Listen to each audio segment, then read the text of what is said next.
of the former New York Times number one bestseller. 26 to I will suspend any player who tests positive for an illegal steroid. There will be no exceptions. The union is aware of that, and they accept it. What a phony. Back when he used to make good records. God, what happened to this guy? Holy God. Somebody ought to play this for him. Saturday night and you're still hanging around. Tired of living in your one-horse town. You like to find a little hole in the ground for a while.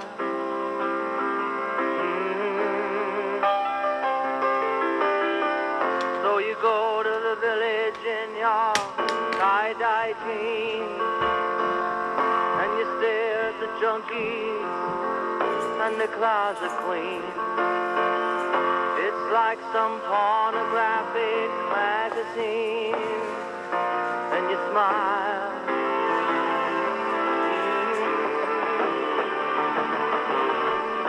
The top of the track will get you high tonight.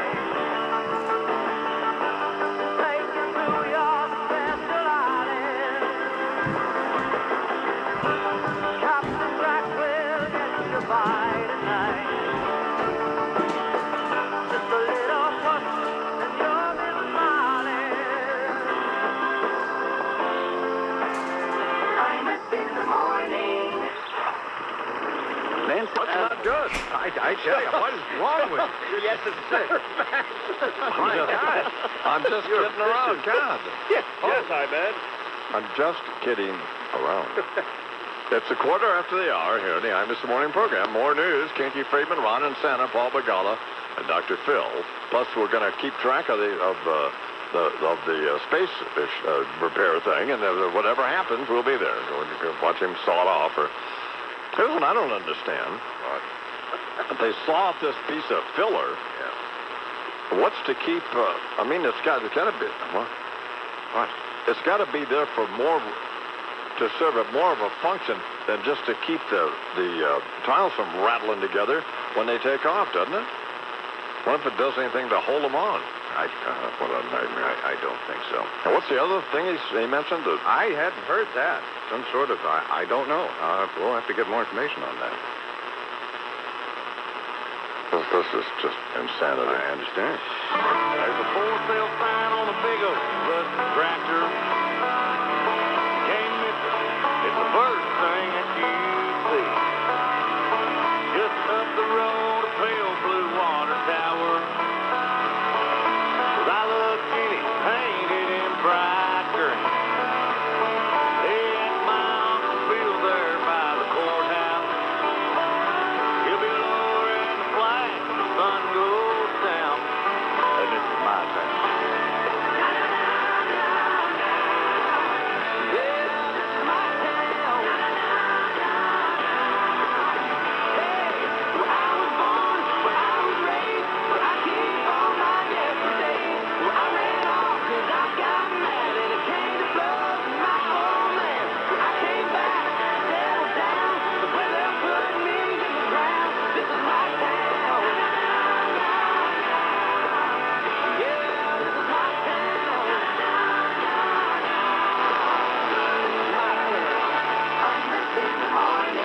I did it to get back at my boyfriend. I did it to remember her. I did it to forget him. I don't know why. Why am I being mean to Carl and Charles? I have no idea, man. What's he done? If I had to guess, I think it's because you're a jerk, but that's just me. I think you're probably right. Okay. All right, go ahead. Paul Merrill reportedly tested positive for something resembling an anabolic steroid, nothing to do with any kind of supplement garbage. Upon hearing that Paul Merrill tested positive, Baltimore Mayor Martin O'Malley was shocked, disappointed, dismayed. My reaction was one of sadness. And I guess that's probably the best I can say, is one of sadness. And I hope for him and his family they come through this. It's a real shame Relax, Slick. Calm down. Then a building collapse. It's not like one of the kids has cancer, you moron. Somebody's coming back from Iraq. Nobody lost a family member. It's okay. I can't go on with the press conference either. Well, the guy's a dirtbag. You hope they come through it, and you put away. And a millionaire. Holy God, what else? Red Sox. We hope his testicles disappear is what we hope. Totally. Go ahead, But I'm Chris. sorry. Red Sox beat No, that's fine. Red Sox beat the Royals 6-4. They won their sixth straight. Manny Ramirez, a 3-run homer, and at one point went into the Green Monster and came out and held up a sign that said, "New episode, Manny being Manny." Idiot being idiot. No, I love Manny. Leave Manny alone. Come on. Manny's the man. Yankees lose 6-5 in Cleveland. Al Leiter, absolutely brilliant last night. Here's the line. 2 innings, 4 hits, 5 runs, 5 walks. Shut up, you guys. I hate all of you. This is ridiculous. Al was a little off. The guy's 71 years old. What do you expect? Hey, Lou, I have the live version of this. You need to send me this studio version, okay? Yeah, we'll see. Well, I'll take whatever I want. And baby, I want you. You give me something I need. Now tell me I got something for you. Come on, come on, come on and do it. Come on and do what you do. I can't get enough of your love. I can't get enough of your love. I can't get enough of your love.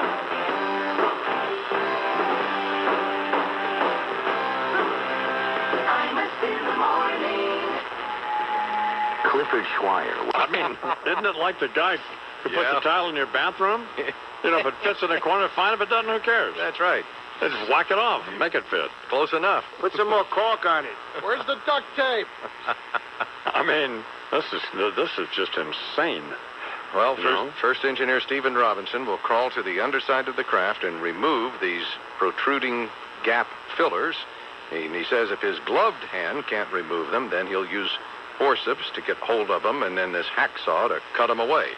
The plan calls for Robinson to perform this operation on the end of the International Space Station's 58-foot robot arm, which will bend and wrap around the side of Discovery and able to stick him underneath so that he can reach all the way to where he's got to get to. He'll first try to tug the protruding strips gently with his gloved fingers, and if that doesn't work, then he'll use this hacksaw device to whack them off while holding the material taut with a pair of forceps. That sound like it's going to work, man? Oh, yeah, that sounds great. That sounds like that's going to be just fine. And then undocking from the space station, the International Space Station, is set for Saturday with Discovery landing at the Kennedy Space Center early on Monday. Send Dick James up there. This coming Monday? Yeah. And didn't you say that, as you understand it, that the spacewalk itself is scheduled to start around 5 a.m. Eastern tomorrow? Okay. What are you laughing about? Just Dick James, Dick the James image. should be up with a soldering iron. Well, I'll get outside in space if you pay for it. If the genius would ante up the bucks, we could get this done. If this country would pay for it, I'll get us back down to Earth. He out there with his pants coming down. Oh, yeah. With his spacesuit on. With his, not a plumber's crack, with his astronaut's crack showing. Oh, my God. Dick James, who is by the way, a terrific engineer, but he is every engineer at every radio station in this country. He's mental. He's nuts. Whatever engineer you have at your radio station, it's Dick James. You've got him. To the spacewalk, they're not letting them back in. I just said that. Now I got to go back out there and... We should have just torched it. They should just let the whole thing go. I asked them to pay for it, but no. Okay, fine. I told him not to send it out. I said this wasn't going to work. Just do what I'm told. Oh, my God. I could be out there floating around outside the shuttle. Tools hanging out of his pocket.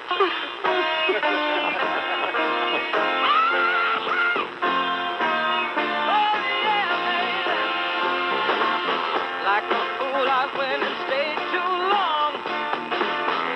I'm wondering if your love's still strong. Ooh, baby, here I am.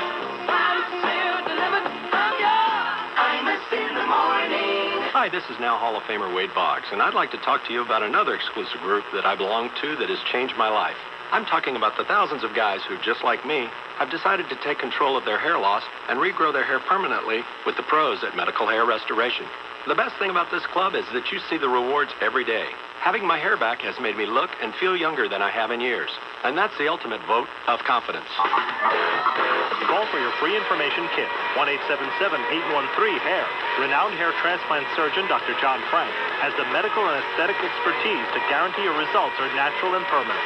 So if you're ready to end the anxiety and get your hair and confidence back, then take control and schedule a free evaluation with Dr. Frank right now. Plus, when you visit Dr. Frank for a complimentary consultation, you'll receive a certificate for $300 in additional grafts. So call now, 1-877-813-HAIR, 1-877-813-HAIR, or visit mhrinfo.com. Hey, sports fans, if you want to hear about how to get good Yankees tickets, Knicks tickets, or tickets to any of the great New York teams, then listen up. Whether you want to sit behind home plate or in the bleachers, you can find all your tickets on StubHub.com, the #1 site for sports, concerts, and theater tickets nationwide. StubHub tickets come directly from season ticket holders, which means that you're getting access to incredible seats sold by other fans. So if you need tickets, just go to StubHub.com, find the seats you want, and they'll be delivered to your doorstep. StubHub will handle everything for you and offers a 100% buyer guarantee, so you'll get the tickets you want in time for the game. Here's the recap. Can't use your tickets? Sell them on StubHub.com.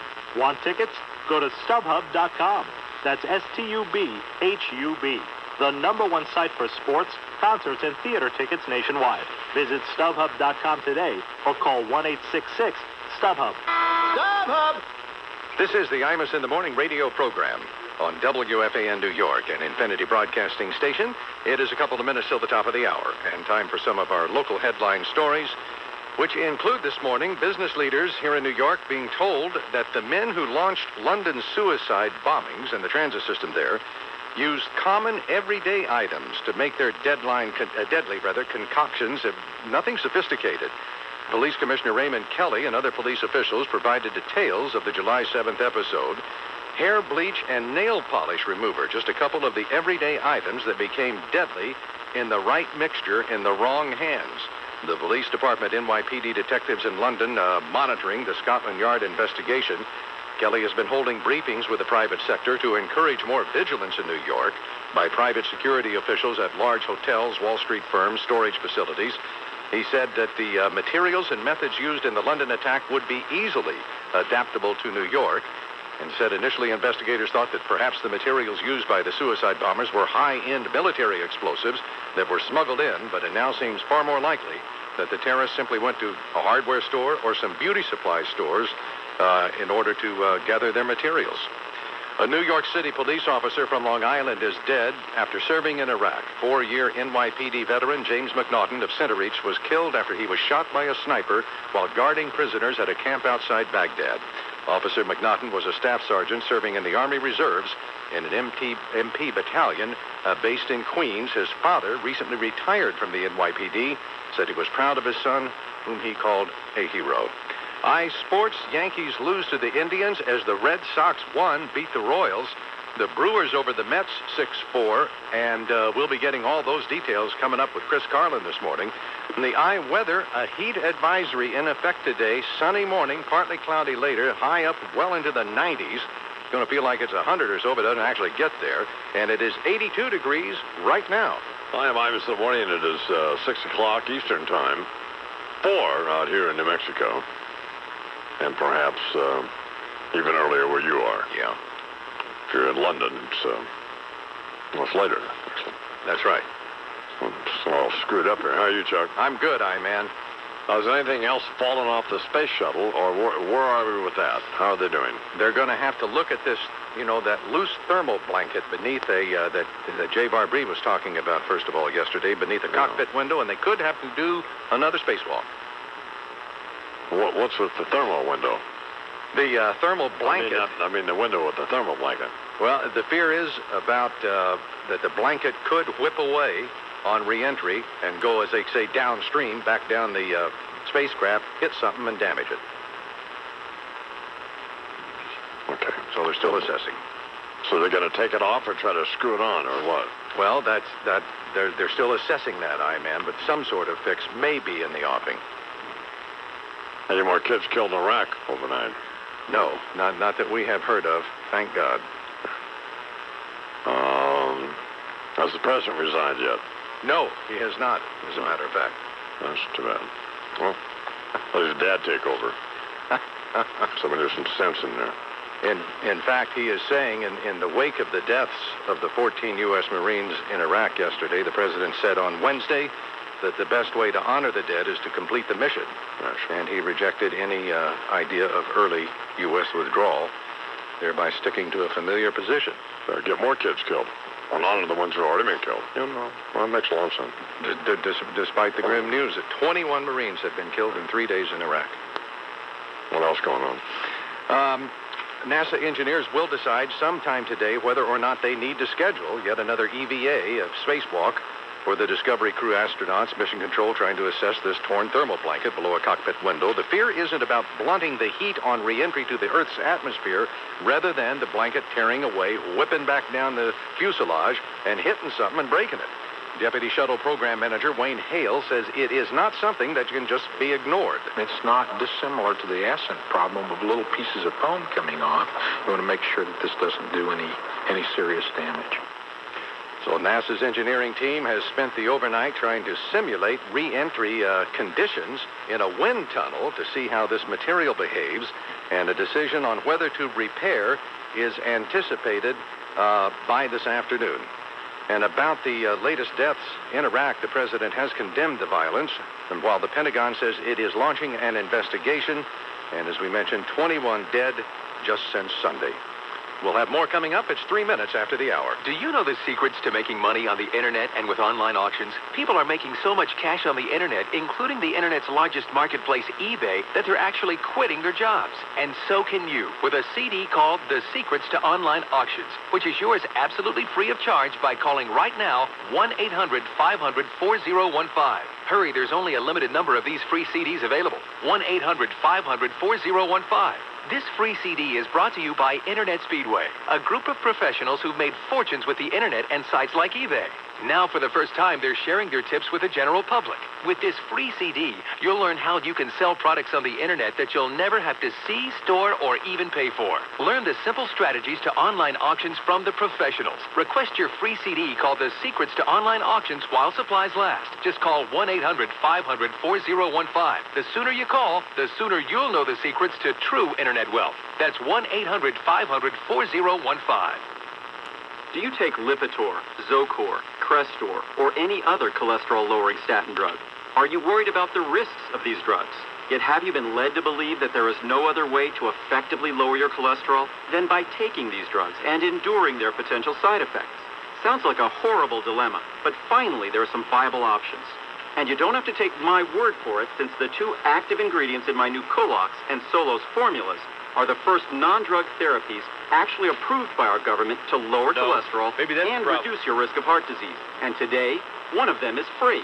That's right, free. Call 800-800-FREE and discover how these products can help lower your cholesterol over 20% or up to 60 points in just 60 days. Call 800-800-FREE to order Colox and get 2 free bottles of Solos with your first order. That's over $80 in product free. Call 800-800-FREE or visit Colox.com at CHOLOX.com. 5 minutes after the hour here today. I'm somewhere in Pokemon already around the country, and I somebody say around the block. You know, literally every time I try to talk to Bernard, Charles. Yes, sir. Who's, supposed to be the radio producer of this stupid program. Absolutely. The only time I can talk to him is during commercials. And he's never there. And I mean never. Even during the last break, which is only 2 minutes, he must, there's coming back down. Well, he must just run out of the studio. I mean, it's worse than what Sid used to do. It's like that's some kind of sickness. I don't get it. I don't know. What are you doing, Bernard? I'm going over an item or two with our scum reporter, just in case, in the event that the I-Man goes to her. Well, why do you have to leave the studio to do it? Well, because she's busy outside writing the news. And, there's stuff going on here in the control room that we don't want to distract the engineer. Oh. Well, it's not worth going into. Why, did anybody call Walter Levine or anybody at High Speed Video? That's a good question. Did you, Lou, talk to any of them? What, did Lou leave now? Lou's standing right there. I don't know, I guess unless it's hearing, I don't know. No, I was listening to something. What's up? Jesus Christ. What happened? You can't make this up. What's the problem? I'm trying to talk to you, you moron. Okay, I'm here. I'm all ears. Has anybody called Walter Levine or any of those idiots at High Speed Video? Because... Yes, he and I were talking last night at length. No! How would I call Why? Walter Levine? Why can't we get it fixed? It's been 4 days now. It doesn't work. And Walter whines when I bitch about it, but it does. One, it doesn't work, and two, they won't come fix it. This is High Speed Video. It sucks. Take it out and get another video conferencing system, something that'll work. Well, there's your answer, right? Or that people will show up and fix it. Who's the engineer in this morning? We actually have two. Dick James and Jim Jones, or whatever the hell.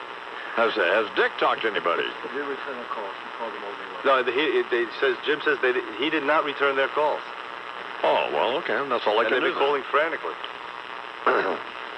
What's going on, Charles? NASA engineers expecting to know this afternoon, I-Man, just to bring you up to date, whether a fourth spacewalk will be needed to deal with this torn thermal blanket below a shuttle window.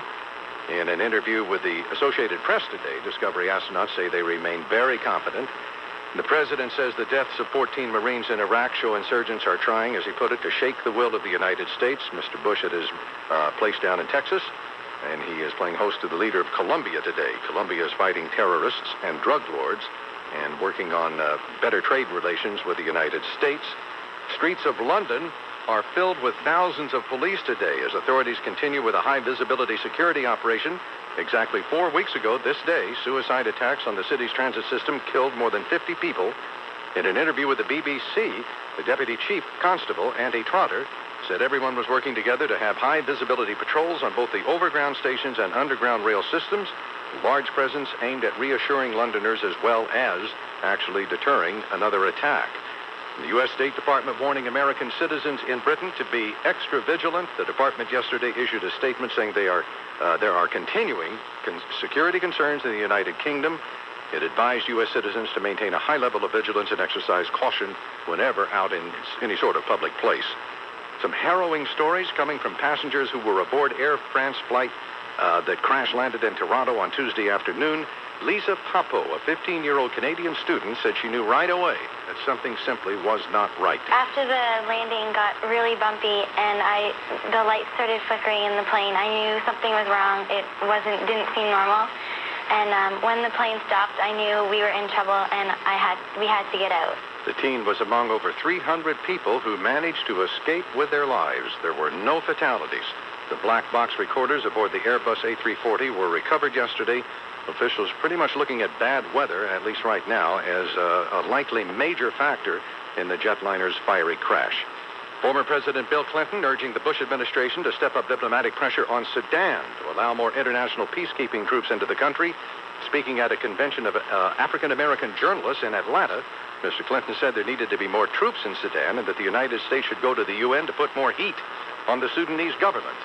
The former president's comments come as the Sudanese government calls for an end to violent riots that have killed more than 100 people in the wake of an ex-rebel leader's death in a helicopter crash. An Alabama teenager, Natalie Holloway, went missing on the island of Aruba May 30th. Her family's patience is wearing out. Natalie's mother, Beth Holloway, 20, returned to Aruba after first heading back home to Alabama for a few days, where she got some renewed strength and a sense of purpose concerning the investigation. We're going to get answers, and we are going to stay here till we get answers, because someone is accountable for this. The boys need to be rearrested. I know that Deepak and Satish Kalpo have answers. Paula Vandersloot has answers. They have to be pursued and pursued aggressively and with urgency. Joran Vandersloot turns 18 years old on Saturday, and he remains the lone suspect still behind bars in connection with the case. His father, Paul, and the brothers, Satish and Deepak Kalpo, were released from custody weeks ago, but they're still considered suspects by the Aruba prosecutor. Natalie was on a senior class trip with her fellow students when she disappeared. Tropical Storm Harvey may reach hurricane strength before making a move on Bermuda. The storm has maximum sustained winds of near 60 miles an hour. Center of the system expected to pass very near Bermuda tomorrow morning, and a tropical storm warning and a hurricane watch are in effect in the area. 2 to 4 inches of rain expected, and as you doubtless know, it has been a very busy tropical storm season so far. There have been 8 named storms. President Bush publicly overruled some of his top advisors yesterday in a debate about what to call the conflict with Islamic extremists, saying, quote, "Make no mistake about it, we are at war." In a speech in Grapevine, Texas, Mr. Bush used the phrase war on terror, in fact, no fewer than 5 times. Not once did he refer to a global struggle against violent extremism, the wording consciously adopted by Defense Secretary Rumsfeld and other officials in recent weeks after internal deliberations about the best way to communicate how the United States views the challenge it is facing. Instead, the president saying, quote, "Make no mistake about it, we are at war against global terrorism." And the world's list of genetically cloned animals has become longer. Scientists in South Korea announcing yesterday they had created Snuppy, the first cloned dog. The male Afghan hound was carried to full term by a yellow lab surrogate mom and delivered by cesarean section on April 24th. And those are among the top stories this morning that we are following. The deaths of the Marines as this morning. He's written an article in either the New Yorker or Vanity Fair. Which is it? Do we know? The New Yorker. Entitled "The Dawn Patrol" about Katie Couric and. Yep. I can't read it. Well, I don't have time to read it. Well, first of all, I didn't get it till yesterday. And then Christopher Whitcomb. He's got this guy's. Well, we like him anyway. He's a former FBI guy. Right. And he's got a new book, a new novel called White. Remember, the last one was called Black.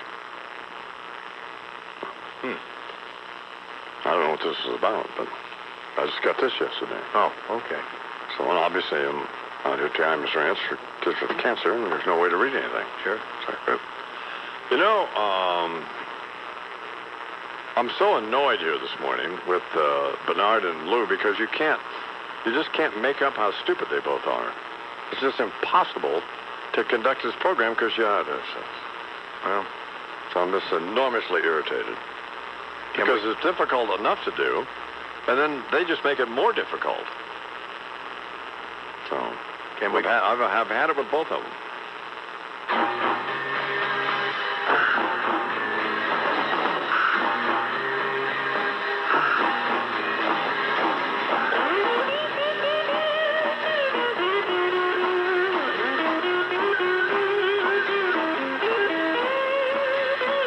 There must be some kind of way out of here. Said a joker to the thief. There's too much confusion. I can't get no relief. Businessman there to drink my wine. Plowman dig my earth. None will ever own the mine. Nobody of it is worth.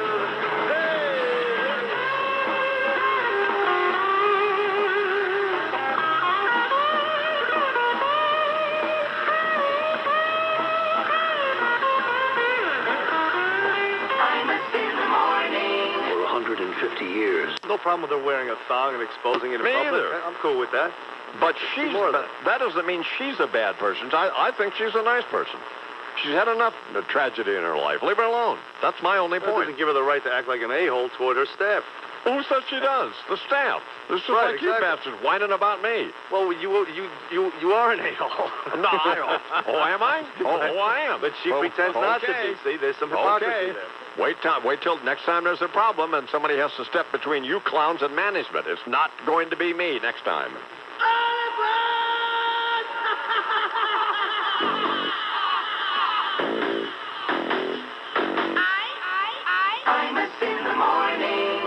Hey, it's John. I'll be a few minutes late for the meeting. I'm in traffic on the highway. Will you let me go?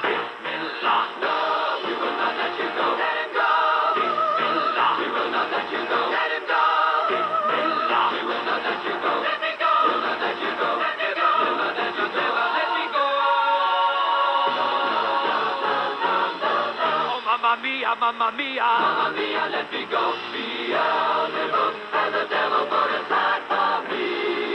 For me. For me. Kindness in the morning. Hey, guess what I've got in my... Well, maybe we should have a conference with Kinky to make sure that the Kinky action figure is going to be more substantial than this. How about this is some design brainstorming with the Kinkster? It's just an outstanding way to put that, Charles, because, well, I love Larry the Cable Guy. The Larry the Cable Guy talking doll is cheesy. And in a few minutes, I'll run up to the hacienda and get it. All right. And bring it down here because, it says get her done, and Lord forgive me for saying that, stuff like that, but it's just not... not happening. No, absolutely not. Oh, well, Craig Crawford's coming up, and, Craig helped us discover Ralph Stanley Jr. Yes, absolutely. And, of course, now, Ralph Stanley Jr. may not be the new Delbert McClinton, but he did have this one thing we like called Carrying On. Yeah. So.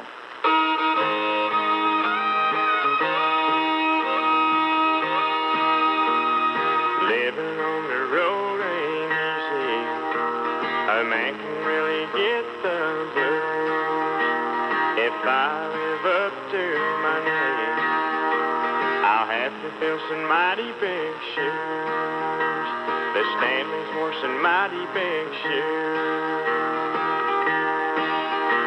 They sang about God in heaven. They sang about Mom and home. They sang about everyday living. I'm just trying to carry on and maybe get a name of my own. My daddy is a living legend. Uncle Carter died before his time.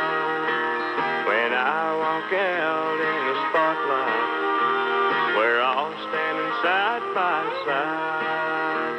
I know they're by my side. Little Ralph Stanley Jr. Carrying On. I don't know if we won a lot of that, but that was good. Here's Bob now. He's carrying on. John is in the basement mixing up the medicine. I'm on the pavement thinking about the government. The man in a trench coat, badge out laid off, says he's got a bad cough, wants to get it paid off. Look out, kid, it's something you did. God knows when, but you're doing it again. You better duck down the alleyway looking for a new friend. The man in a coonskin cap in a pig pen wants $11 bills. You only got 10. Kindness in the morning. Here are two things you could do right now on Geico.com. One, you could see the gecko do the robot. Two, is this marriage situation, because Chris just blurted out that he might be inviting me, and one would hope, everyone else, all you guys. Well, I'm not getting married yet. No, but you threw it out there, and then when we tried to pin you down, there's no engagement, there's no nothing. So, but you and Bambi must have discussed this, right? No, I wouldn't say I've thrown it. I threw it out there. I just said it was possibility. It's kind of joking around, Down the road, who knows? Well, I'm open to all options. Have you and Cha-Cha discussed this? We've discussed long-term situations. I mean, does she want a green card or not? Come on. Have you been to see her family in the Philippines? 27 after the hour. Oh, boy. Have you bought her a Peerless boiler yet? I have not. Well, you know they're America's best boiler. And they really? sponsor your stupid sportscast. So. Yeah, thanks for filling me in there, my gunslinging compadre. Got a big car race coming up this weekend, girls. And other sports, and so here he is with it. Chris Carlin. Good morning, Mr. Carlin. Good morning, I'm in. Yankees win last night in dramatic fashion, but there could be big trouble in paradise for the Pinstripes. 4-3 over the Indians, thanks to a pair of home runs from guess who? Balco boy, Jason Giambi. The game winner in the ninth inning. But here's the big news. On Monday, an article scheduled to come out in New York Magazine. Gary Sheffield asserts Derek Jeter is not the leader of the Yankees. Here's a couple of the quotes. I know who the leader of this team is. I ain't going to say who it is, but I know who it is. I know who the team feeds off. I know who the opposing team comes in knowing they have to defend to stop the Yankees. Why shouldn't I tell the truth? I ain't trying to get no Pepsi commercial. It's not a family-oriented team. Well, who is the leader, does he think? He does not say directly, but he says the media portrays both Jeter and Alex Rodriguez in a positive light, and everyone else is garbage. This is freaking tremendous. There's only one thing that could make this be better, my friend. A positive test. And an arrest. You are such a creep. Come on. Red Sox stay 4.5 ahead. They beat the Royals yesterday 11-9. Oakland wins 5-2. Cardinals lose, Chuck, 4-3 to the Marlins. Yep. Lee Mazzilli is out in Baltimore. He was fired. Why? Because they suck. Oh. They have... Because they were winning so much. Well, they've won... Shut up, you bald-headed stooge. I better specify which one, Bernard. Just 10-28 in their last 38 games with the Orioles. And here's the story out of Panama City, Florida. A man who got angry with his wife because she wanted to cuddle after sex when all he really wanted to do was watch sports on television was sentenced to death for killing her with a claw hammer. A happy Friday story. I'm getting aroused. Oh, my God. Come on, Chris. Joe Benigno in 15 years. Oh, my God. Just wanted to watch the Jet game, baby. Come on. I remember when Joe told us that the Jets losing ruined his Christmas? Yes. Yeah. I walked it. Ruined the celebration of the birth of Christ. So the Jets lost. Here's the quote from the judge. The defendant struck his wife approximately 70 individual blows. After spending a happy interlude with her, her desire to cuddle after sex does not justify the extremely violent, brutal response of the defendant. Really? Almighty. Get away from the TV. They never listen. 30 minutes after the hour. Craig Crawford's coming up. Sick of these guys. Back over love, always hot and the cover till I talk to you, my daddy and say, said you ain't seen nothing till you down on a muffin, then you're sure to be changing your ways. I met a cheerleader, was a real young breed, all the times I can reminisce. All the best things of loving with a sister and a cousin, only started with a little kiss like this.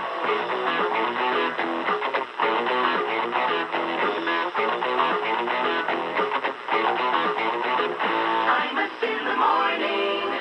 There's someone we'd like you to meet. When you get that notice from Mr. Novak indefinitely, after he uttered a profanity, he swore and walked off the set during a debate with who? James Carville, the Democratic operative. This heated exchange, man, during CNN's Inside Politics came during a discussion of Florida's Senate campaign. Here's a little bit of how it sounded. Let me finish what I'm going to say, James, please. I know you hate to hear me, but you have to... He's got to show these right-wingers that he's got backbone. You know, I fight the Wall Street Journal editorial page is watching you. Show him you're tough. Well, I think that's bull. I hate that. Just let it go. Okay, James, what do you think, though, seriously, about this Senate race, James, that basically the Catherine Harris and Bill Nelson, if they do square off, well, they what just do you ignored think? it. What will that... He got up, took his mic off, and dropped it. Yeah. And walked off the set, and they just... like nothing happened. And they kept talking to each other like nothing happened. It was described, I saw on one account of it this morning, is that they appeared to be a little uncomfortable, but they didn't look uncomfortable particularly after he got up and walked off. Well, no, you got to make an issue of it then. Yeah.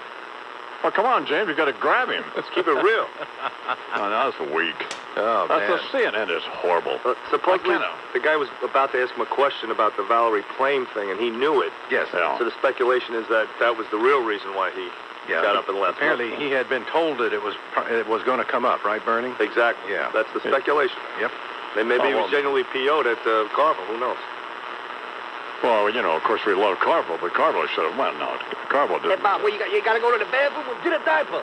You just say something. Yeah, you got it. But yeah, James dropped the ball there. You got to make it a scene. When he had a huge opening. Well, you don't think the audience doesn't notice that the guy just got up and ripped his mic off and is walking away? That's right. Hello. Well, here's Craig Crawford. See what he thinks. Good morning, Craig. Hi, man. How you doing, baby? Oh, pretty good. Yeah, I worked for MSNBC for 9 years. I've never been tempted to walk off. That includes hosts like Michael Savage and Alan Keyes. I never walked off. I did mistakenly walk off one time on Chris Matthews. I didn't know we were doing another segment. They came back to do it, and I wasn't there in the chair, but that was just a mistake. Oh yeah, but you weren't miffed at anything, so. Not at all. But don't you think James missed an opportunity there to make it an ugly scene? Yeah, it looked like he was just kind of stunned by it, and Ed Henry, the host there, he just kind of kept going. I guess he was following the host's lead there, being a good anchor buddy. How have you been? Form sort of like they used to wear in Vietnam, those little TV suits, and he looked like his mom had just, washed him up and combed his hair and sent him out there. He always was just perfectly groomed, as my mother used to say. But he's a hard worker and he's a fine reporter, and he always was. I mean, that's kind of the thing about that generation of folk. They're all a lot older than I am, when I say that generation. But sure, of course. Tom and Dan and Peter, they were real reporters and are real reporters. And sometimes that's not always the case.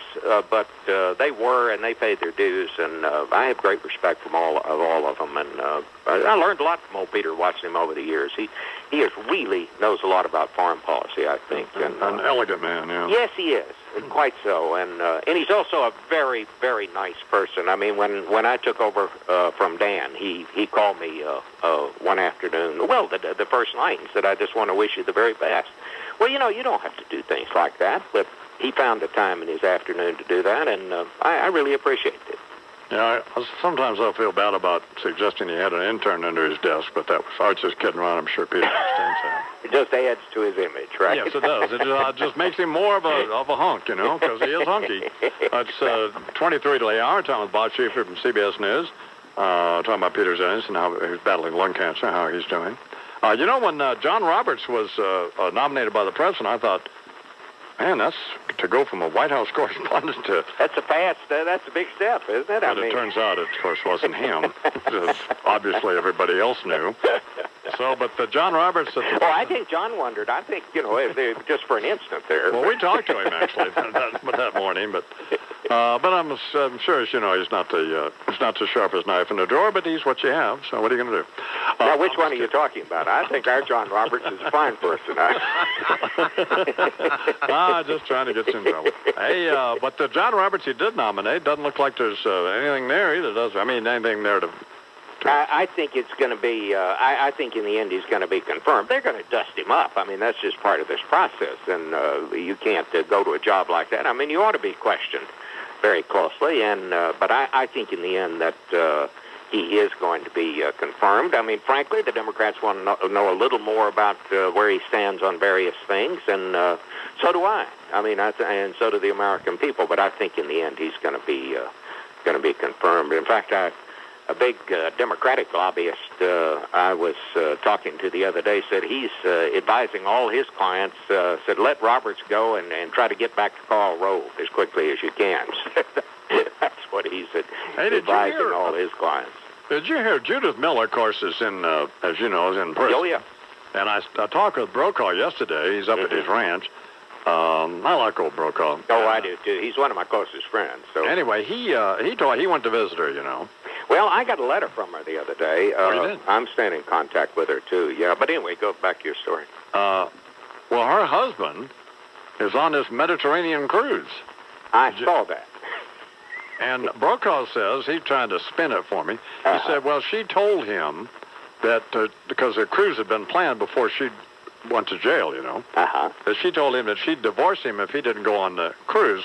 Well, she didn't mean that. I mean, he'd have probably said about the same thing had he been the one gone to jail. But how could you then go on the cruise? I mean, that wouldn't work at my house. Well, I don't want to get between a man and his wife Why not? on a matter like that, but I would just say this.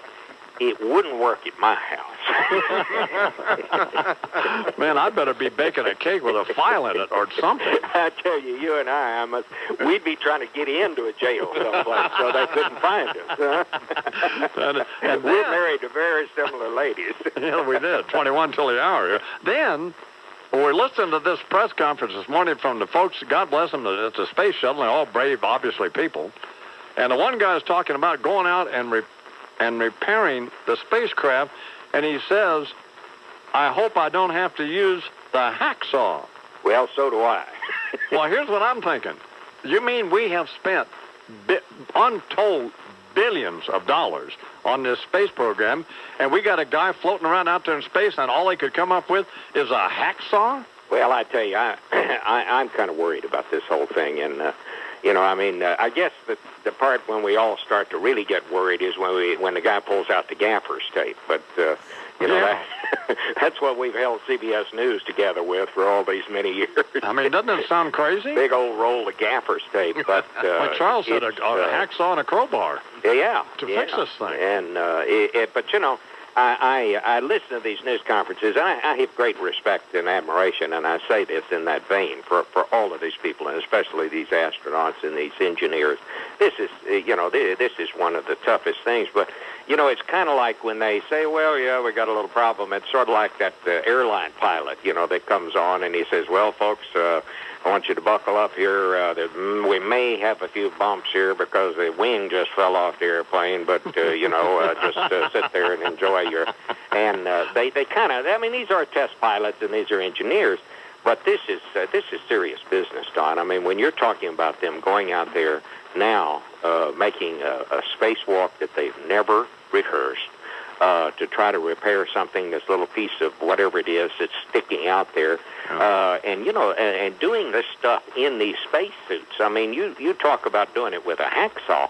Think about doing it in a hacksaw when you put on about 3 pair of gloves and then tried to saw something or hammer something. They wouldn't be going out there and doing this if they didn't think this was something that really posed a danger. I read this morning where I guess Mr. Hale, the kind of the deputy, we had him on Face the Nation Sunday, and he said something. He said this is either something totally insignificant or something that really poses a hazard.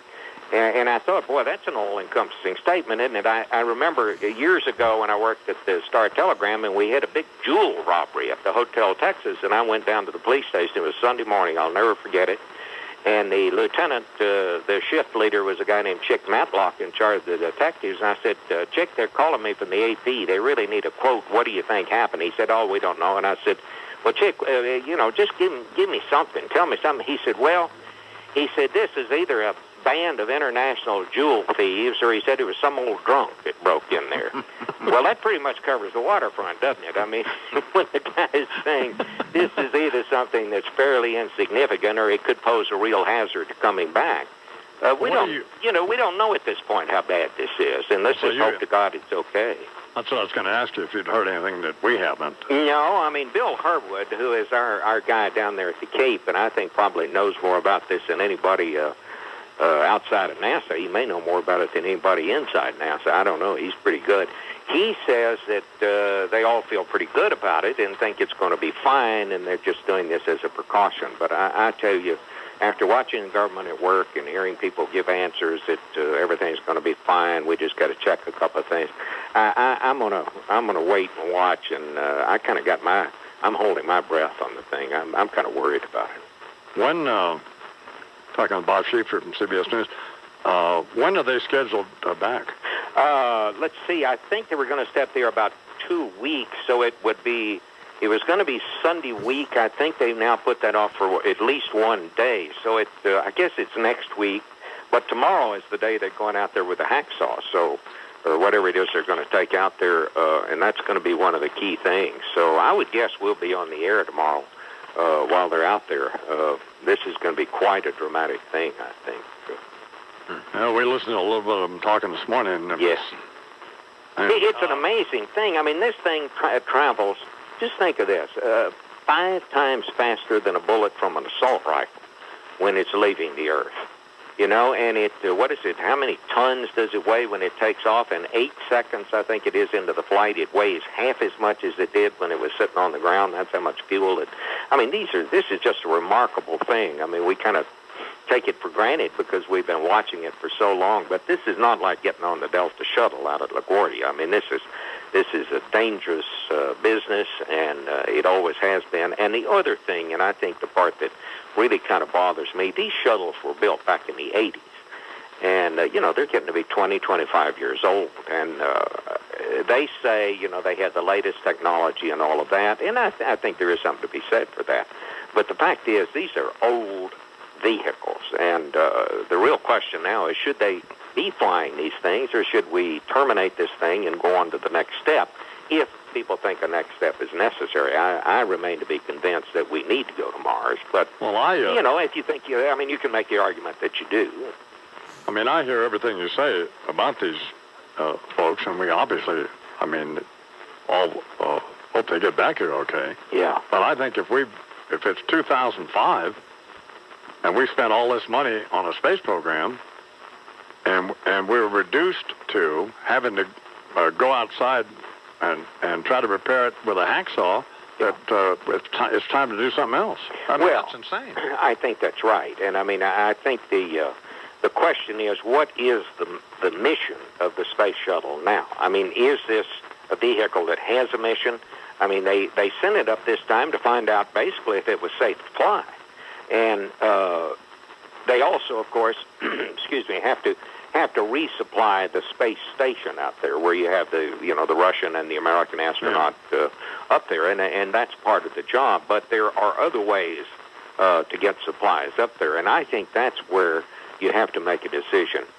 Is this a priority item? Is this where we ought to be spending the money? If it is, and if we make a policy determination that it is, then we need to spend the money to develop a vehicle that's safe to fly. I mean, I think these things are, you know, it's just like a 52 Chrysler or something. I mean, you can keep working on it and keep taking it to the shop, but in the end of the day, it's still a 52 Chrysler. It's not the latest. On Sunday, on this past Sunday at Face the Nation, even if I miss the bulk of the program, I always, I try to never miss your closing comment. Well, thank you. And you were talking about, but there were kids in the kitchen, and I have a television hidden in a cabinet in the kitchen. They don't know I have it. Well, they know now. And you were talking about John McCain. What was that about? Well, I was just simply talking about McCain has introduced this legislation to outlaw degrading, cruel, and inhumane torture of any prisoner taken captive by the United States. And I remarked that incredibly the administration has come out against this and says it will hamper the president's ability to fight the war on terrorism. And I tried to make the point that John McCain has no more sympathy for these terrorists than I do. But what he's worried about is our people.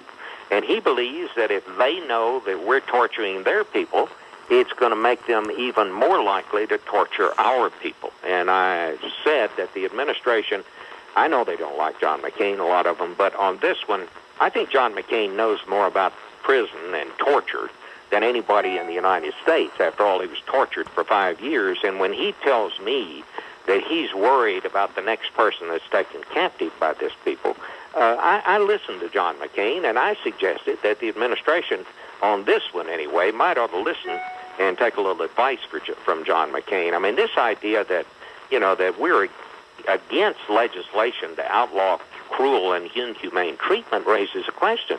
Does that mean we're for torture? Does that mean that's what we stand for? I don't think it is. I think that's what separates us from the other guys, is that we are people who believe in fair play, and that, you know, when we come out against something like this, I think it does make it more dangerous are for these kids that we're asking to fight this war, and they're paying a terrible price already. And I just think we do well not to make it more dangerous for them. As I said at the end of the thing, listen to John McCain on this one. And listen to you, too, Bob Schaeffer. Are you getting away at all this summer? I'm going to take off a couple of weeks toward the end of August, and I went out to Aspen and had a good time. Went out to the Aspen Institute with my friend Walter Isaacson. Do you know Walter? Oh, sure. Yeah, you know. I like him. I do, too. I mean, Walter and I are old friends, and he has done a great job for the Aspen Institute. You know, he puts together these seminars and things, and it's in such a great place to be out there. It was a beautiful week when we were, but in Aspen, luckily we were up in the mountains. One day it was 104 degrees in Denver the week that we were out there. The thing I most remember about Walter Isaacson is he was at Time Magazine. Yeah. When they selected me as one of the 25 most influential Americans at the time, and he lost his job over that. And then... Well, I think in this case it would be worth it, Don. Then he went to CNN, and I forget what the hell he did there, but... Yeah. Do you plan on, when you're on vacation, do you plan on swimming nude anywhere? I haven't done that lately. You know, I have kind of a general rule that when you get to be my age, the key to success in any project, Don, is to spend lots of money and keep your clothes on as long as possible. Thanks, Bob. Great to talk to you, Don. It's always fun to have you on. All righty, the great Bob Schaeffer. Speaking of, you're talking about what a great journalist Peter Jennings is, and he's right, a great reporter, but one of the great reporters in the history of this business, Bob Schaeffer from CBS News. It's 9 minutes till the hour. 1, 2, 1, 2, 3. Imus in the morning. It's time for another Meineke memory. I'm a college mascot, Waldo the Mighty Muskrat. On the way to our homecoming game, my car broke down. I meant to take it to Meineke the day before, but I forgot. So I missed the game. And without me there to pump up the crowd, we suffered the worst defeat in school history. Now the students are pretty upset. The other day, they ripped off my tail and chased me around the quad, hitting me with it. Don't let this happen to you. Come into Meineke for our big brake sale. Right now, brake pads or shoes are just $29.95 plus installation. Meineke Car Care Center. Right service, right price. This is George Foreman. Make us part of your winning tradition. Come into Meineke. Meineke one-year warranty brake pads or shoes is $29.95 per axle. Excludes ceramic pads. Additional parts or services are likely. Installation is extra. Additional shop supply fees may apply. Offer valid on most cars and light trucks at participating locations. See dealer for details. Offer expires October 2nd, 2005. Visit Meineke Car Care Center for all your car care needs. Check Meineke.com or your phone directory for a location near you. Come on down to the Meadowlands Racetrack this Saturday for the Hambletonian. It's one of harness racing's biggest days. This is Joe Beningo, and I'll be broadcasting live from Paddock Park beginning at 10 a.m. Stop by and see the show live or catch it right here on your flagship station for New York Sports, The Fan, Sports Radio 66 WFAN in New York. Every day, your company's computers are being attacked by spam, spyware, and viruses designed to invade your business and compromise your privacy. And there's only one way to stop it. The Barracuda Network's Spam and Spyware Firewalls. An easy-to-install device that will ensure your business's privacy and safety. Call 888-ANTI-SPAM for your free trial. The Barracuda Network's Spam and Spyware Firewalls. Call 888-ANTI-SPAM. 888-ANTI-SPAM for your free trial. Or go online to barracudanetworks.com. Throughout the preseason, we'll keep you in the know with Giants and Jets updates, plus the latest from the rest of the training camps, exclusively on your flagship station for the NFL, The Fan, Sports Radio 66, WFAN, New York. I have to go get some toner cartridges. Okay, use our Visa business card because we get points. Wait, we get points for buying toner cartridges? Or office furniture, or lunch, or plane tickets. Sign up for Visa Extras for business, and every time you make a qualifying purchase, you'll earn points that can be redeemed for rewards at Blockbuster, Macy's, Marriott, and much more. So does that mean I get to be the CRO, the Chief Rewards Officer? No CRO. You get to be VPP. VPP? Vice President of Points. Wow. Yes. Let me call my mom.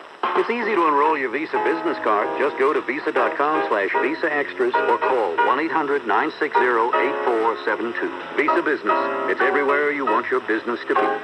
Qualifying purchases not include PIN-based transactions, ATM transactions, balance transfers, cash advances, convenience checks, and payments made for certain gift cards, traveler's checks, or money orders. Other exclusions apply. Points are good for 36 months. The program fee may apply. Not all Visa cards are eligible to participate. Go to Visa.com/Visa Extras or call 800-960-8472 to find out if your Visa card is eligible and to get more information about Visa Extras.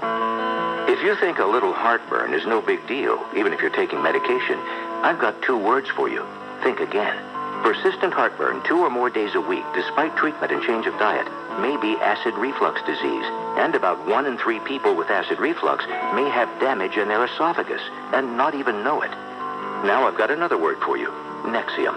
For many, 1 prescription Nexium, esomeprazole magnesium, not only provides 24-hour heartburn relief, but heals acid-related erosions in the esophagus. Most erosions heal in 4 to 8 weeks. Your results may vary. Other serious stomach conditions may still exist. The most common side effects of Nexium include headache, diarrhea, and abdominal pain. See our ad in Ladies' Home Journal. For more information, visit purplepill.com or call 1-877-3-NEXIUM. When it comes to acid reflux disease, think Nexium, the healing purple pill. Ask your doctor if Nexium is right for you. The Kia Fan Highway Patrol brought to you by Sunoco. Pick the NASCAR Nextel Cup Series champ, and you can win $250,000 and a tanker full of Sunoco gas. Enter at Sunoco or Nextel. No purchase necessary. Void where prohibited. 18 to play. And on August 31st, the rules at nextel.com/race.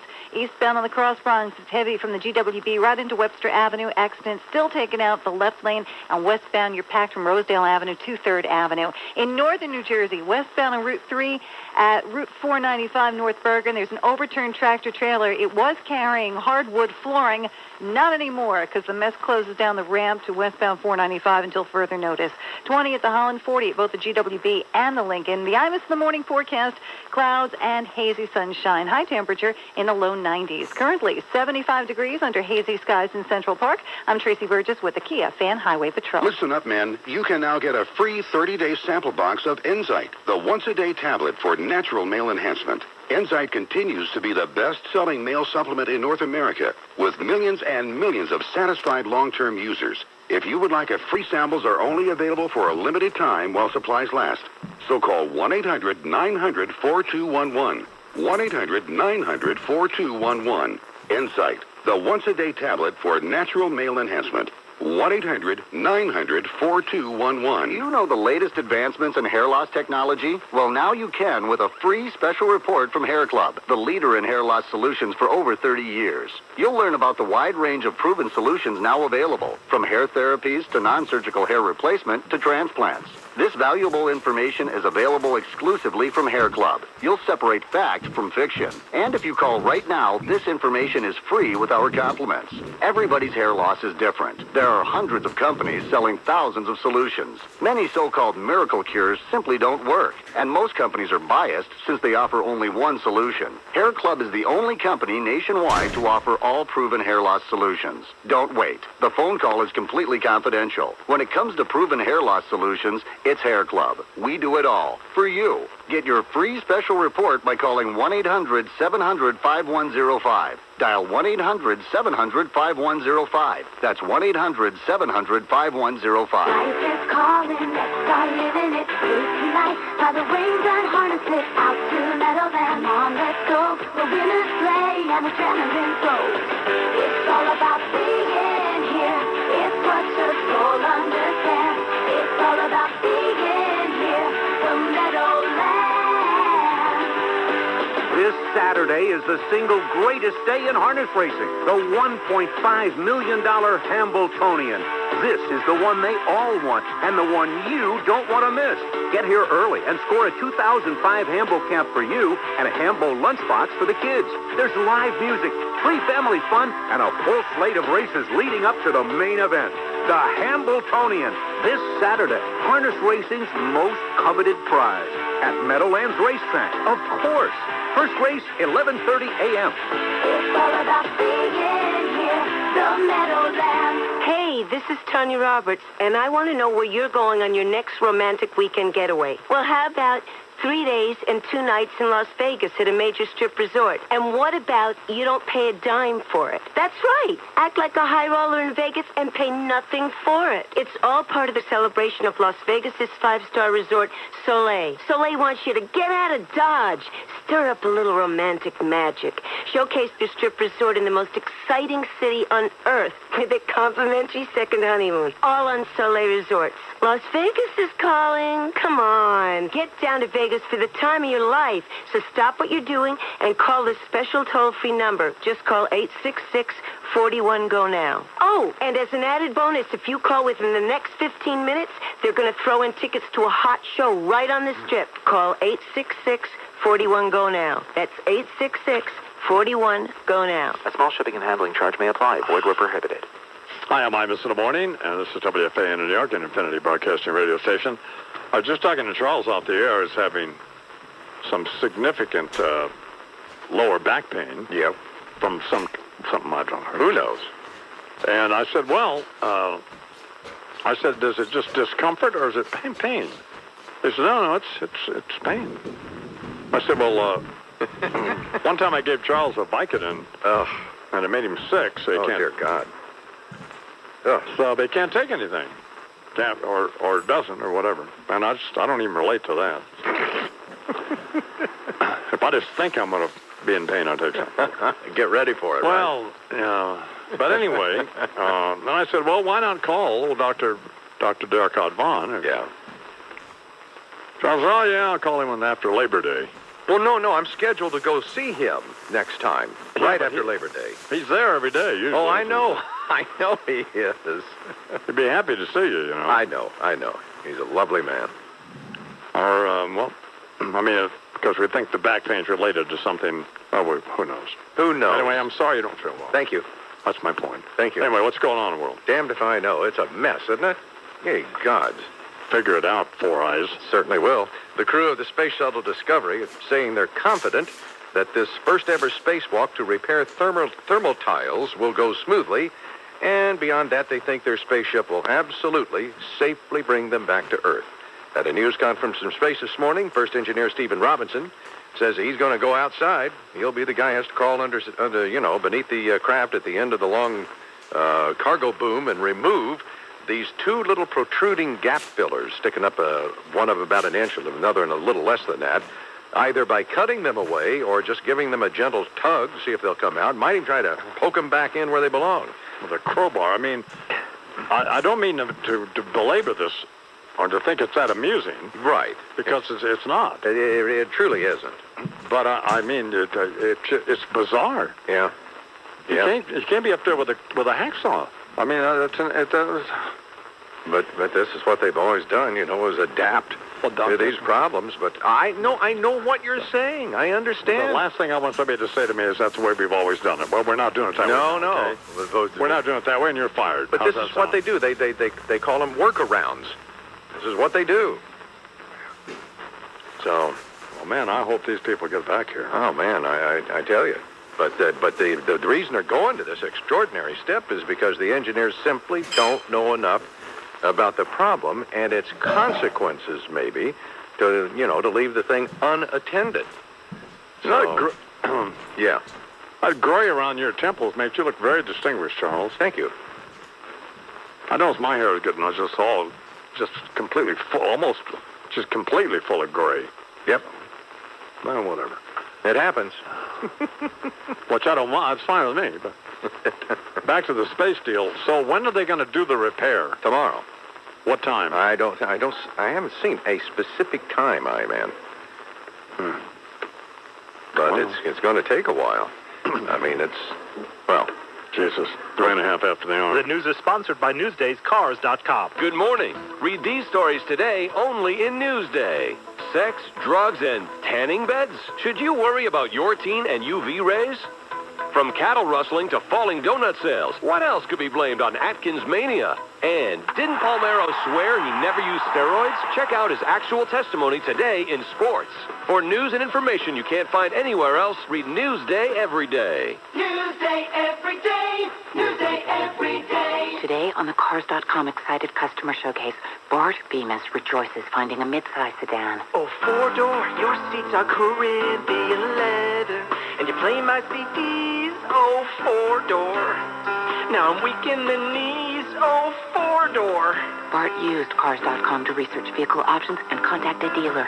Cars.com. Find the right car for you. Find Cars.com from Newsday.com, your local car connection. We call it Sleepy's 11-hour sale. Just 11 quick hours. Not much time to get Sleepy's mattress buy of a lifetime. So make your plans. Shop Sleepy's tomorrow, 10 a.m. to 9 p.m. and get incredible 11-hour savings on famous brand mattresses like Sealy Posturepedic, Serta Perfect Sleeper, Simmons Beauty Rest, Stearns & Foster, and more. 16 famous brands in all. Remember, Sleepy's beats any other store's advertised price on same or comparable mattresses by 20%, or you get the mattress free. We'll even meet prices on Stearns & Foster, Masterpiece, and Dormo Diagnostics. Finance your purchase and pay no interest for 12 months. Get delivery everywhere, every day. Terms and conditions apply. See store for details. The bottom line, Sleepy's won't rest until you're totally satisfied. So hurry to Sleepy's 11-hour sale tomorrow, 10 a.m. to 9 p.m. Preview the sale today or call 1-800-SLEEPYS to shop by phone. Online at www.sleepys.com. Trust Sleepy for the rest of your life. 5 minutes after the hour here on the I'm Mr. Morning program on the radio all over America and on MSNBC all over the world.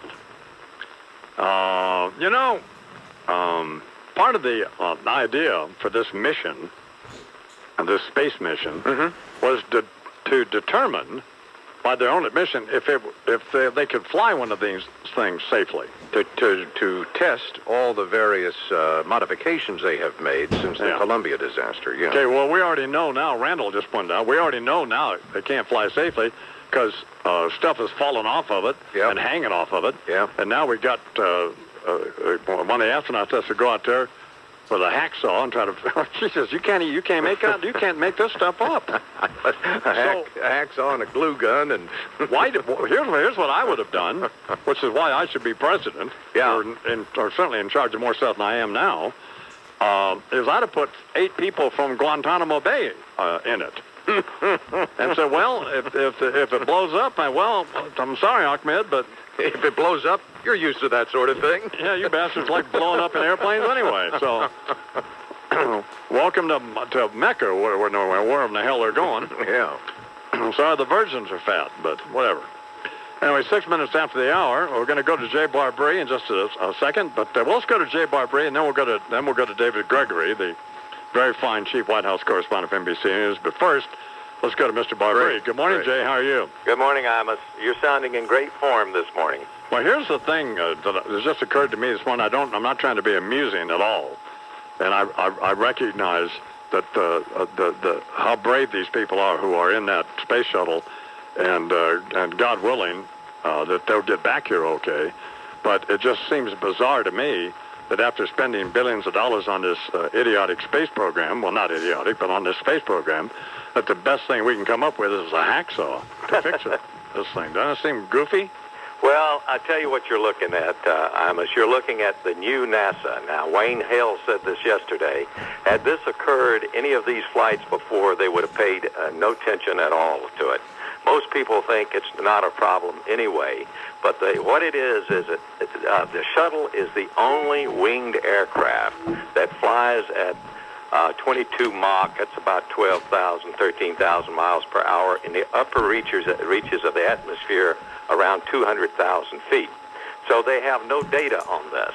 So they were looking at this. They don't know if this protrusion of these 2 simple little gap fillers, and I held one in my hand yesterday, Amos, and they're akin to like holding a piece of sandpaper in your hand. They don't know if it will disturb the airflow. So they can't certify that it won't. So therefore, they want to go out and see if they can simply first, if the spacewalker Steve Robinson can simply reach over and pull this little piece of sandpaper, if you will, out between the 2 tiles. If he can't, then he'll use some other tool like forceps that he'll try to pull it out with. And if that doesn't work, then he'll try sawing it off with a little knife that he has there. You know, it's serrated. And but he doesn't want to yank on this. Well, what happens if when they take the piece of sandpaper out, or the sandpaper-like substance, the tiles come loose? Well, you know, that's one of the questions among the people here. And Steve Robinson said this morning, no yanking, we're not going to yank on it. But John Young, who flew 2 missions in Gemini, he also flew 2 missions in Apollo. He was one of the 12 men who walked on the moon, drove a Land Rover up there. He flew the first shuttle mission. He commanded it, flew another shuttle mission. He has often said, there's nothing that you can do in space that you can't make worse. And so I think a lot of people are subscribing to this, but I think what you're looking at is that you're looking at the new NASA here, where they look at everything. If they can't certify it, then they go ahead and try to fix it. Now, the good news that's going here is the chairman of the board is Wayne Hale. Now, Wayne Hale is a great guy. He's a good man. He's trying to do the best thing that he can do. And he first looked at this and said, hey, this is no problem. I'm not going to lose any sleep over it. But when they got to thinking about it, and they got the best experts in there on aerodynamics, they can't certify that this will not be more of a harm than it is a good. So therefore, they've decided to go out there and be very gentle with this and see if they can take these things out. And if it doesn't work, I hope they have orders, that Steve Robinson has orders, get away from it. If it doesn't come out easily, get away from it. I hope those are the orders that he has. Looks like the only thing Wayne's worried about is lunch, by the way. Yeah, holy God, can he get fat enough? That bastard. Well, not all as fortunate as you, Amos. How about a little discipline down there at NASA? Yeah, there you go. Well, what's plan B, Jay, if it doesn't work? If it doesn't work, I think plan B is they go back inside and come home. I don't think anybody really thinks that they're going to lose a vehicle over this. They're going to take their chances on re-entry, regardless? I would think so. I do not see them, and this is only my opinion, but I do not see them with a $2 billion shuttle. We're down to 3 of them parked up there. I do not see them with the issue no greater than this one is, that they would dump the shuttle in the Pacific Ocean, ditch it in the Pacific Ocean unmanned, and then bring up Atlantis to rescue them. So what they told him yesterday, they put together a Tiger team here yesterday. And this Tiger team has gone off now to try to figure out exactly why this foam keeps coming off the tank up there in the area where it happened in the power ramp. They have 3 weeks. Then they hope to be back with the answers and the fixes. And then maybe we can fly as early as November. That's what they're looking at right now, because they did fix most of that tank. Where they put the fixes in on the tank, they didn't lose anything. Is the foam thing still a problem, by the way? Oh, sure. Yeah, that's the biggest thing that's happened on this, because that pound of foam could have done the same damage as did the pound and a half of foam on the Columbia. So, but see, it was an area that they thought was all right on the tank that they didn't do anything to. The area that they put the fixes on worked. They lost no foam off of it. So they got to do the same thing on the power ramp up on the top of the tank. This is crazy, Jay. Yes, I understand. All right, man. Well, thank you very much, Jay. My pleasure, Amos. Jay Barbary, NBC News down at Cape Canaveral. Thank God. God, that just sounds insane, doesn't it? Well, man. All right, let's go to Chief White House correspondent from NBC News, David Gregory. Good morning, David. Good morning, I-Man. How are you? Well, I'm fine. You feeling all right? I feel pretty good. Yeah. How's that? I heard earlier you had a rotator cuff problem. Well, according to Dr. Michael Bronson, I have a torn rotator cuff and a torn tendon in my bicep, yes. Sorry about that. How did that happen, do you think? Well, I did it with a saddle and a rope. Was it during the exercise where you were roping them no. wooden calves? Or? No, I've done it before that. That aggravated it, doing that. Yeah. Was it the force of you pulling on one of those things, or was it the act of twirling the rope over your head like a piece of dental floss? Let me tell you what's going to happen when I say I'm genuinely interested, Chuck. Don't you have? Let me ask you something. I just want to keep track. That's all. Let me ask you something, you beanpole. No. Don't. No. Let's not turn ugly. Let's not turn ugly. Okay. Don't you have something to report from your little perch there at the White House? Huh? Well, as you've been talking about this morning, the big news is still John Bolton up at the UN. We barely mentioned it. We haven't been talking about it this morning. We acknowledged it. We acknowledged that was it. Well, I heard you speaking to Andrea Mitchell about it earlier in the 6 o'clock hour. Oh, I didn't realize you were up then. You know, my wife wants to know where the third child came from. I said, I don't know. Where? She said, I thought they had Max. I thought Max was it. I said, I don't know. They had two more. But you had twins, right? We did. That'll do it. Oh, see, I forgot that. That'll do it. That's The little Ava and Judd, or what's his name? Jed.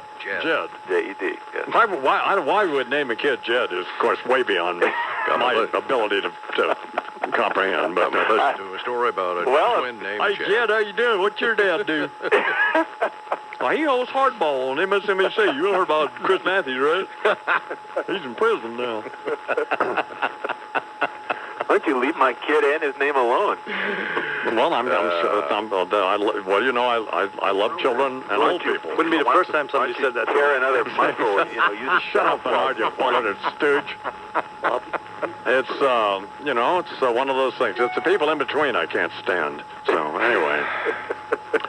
So, Bolton... Mike, by the way, just so you know, we're going to have this on tape. My kid's going to be 7 feet tall. And when he grows up, you're in your early 90s. Yeah. Coming after you. Getting it done. Get her done. God almighty. Oh, man. Tom, I understand, has a shot of you that... Who does? Last night's... Do we have this from last night's nightly news? Yeah, we have a shot of David's festive outfit. Put it that way. Well, it looks good. It looks pretty good. You know what? It's funny, Schmidt. I just got an email, a viewer mail from somebody just begging me to reconsider that outfit. Are you wearing Daisy Duke shorts underneath that? No. It's a pink shirt and green tie. And, yeah, that's... Man, it looks like a turtle threw up on you. I just don't get that. I mean, doesn't somebody dress you when you leave the house? What's old Bambi doing? What's your wife's name? Not Bambi. Bambi. We knew her was Bambi, but yeah. Anyway. A lot of people did. Wouldn't you? I could see you wearing something like that. No? Oh, sure. Yeah. Absolutely. Probably a pair of pink and green boots I might have on. Back at the ranch in Santa Fe. You ever been there? Go down there to Geronimo's. Have you ever been to the back at the ranch boot place in Santa Fe? Oh, no, I haven't. Okay. No, I haven't. You can go in there and pay about 300% more than the boots are cost if you want them, but they're good boots, sir. Yeah. It's a nice place. But it's I find the problem with buying boots... Doesn't feel right about it? You got to go with your gut. Oh, my God. I don't know. It just doesn't feel right today. Oh, God, no. We just can't have that. Can we? Well, according to Jay, he's a little surprised. Mr. Barbary. Because apparently the conditions are okay. Now, we had seen earlier today that they were unacceptable. Don't start. There were some scattered conditions in the jackrabbits. And there were some rain showers in the area, but apparently that's not the situation. You're killing me here, 16 And then, of course, we had a front coming in. Shut up.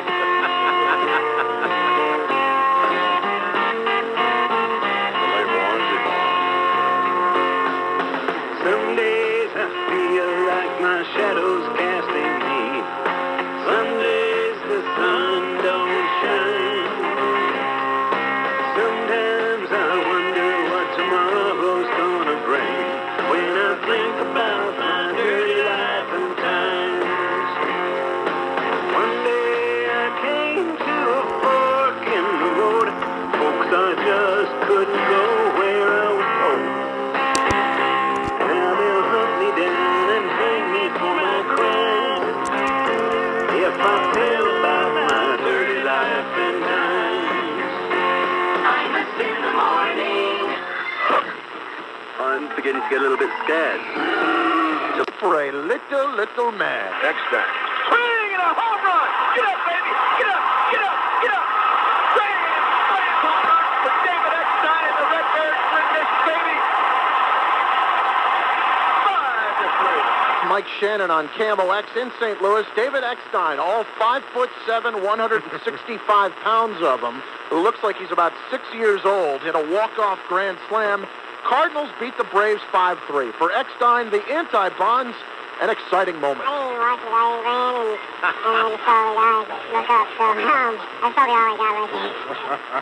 Yeah, it looks like you have a smudge on your head, Chris. That's probably a little bit of the makeup situation this morning. I spent about a half an hour trying to put that pancake on.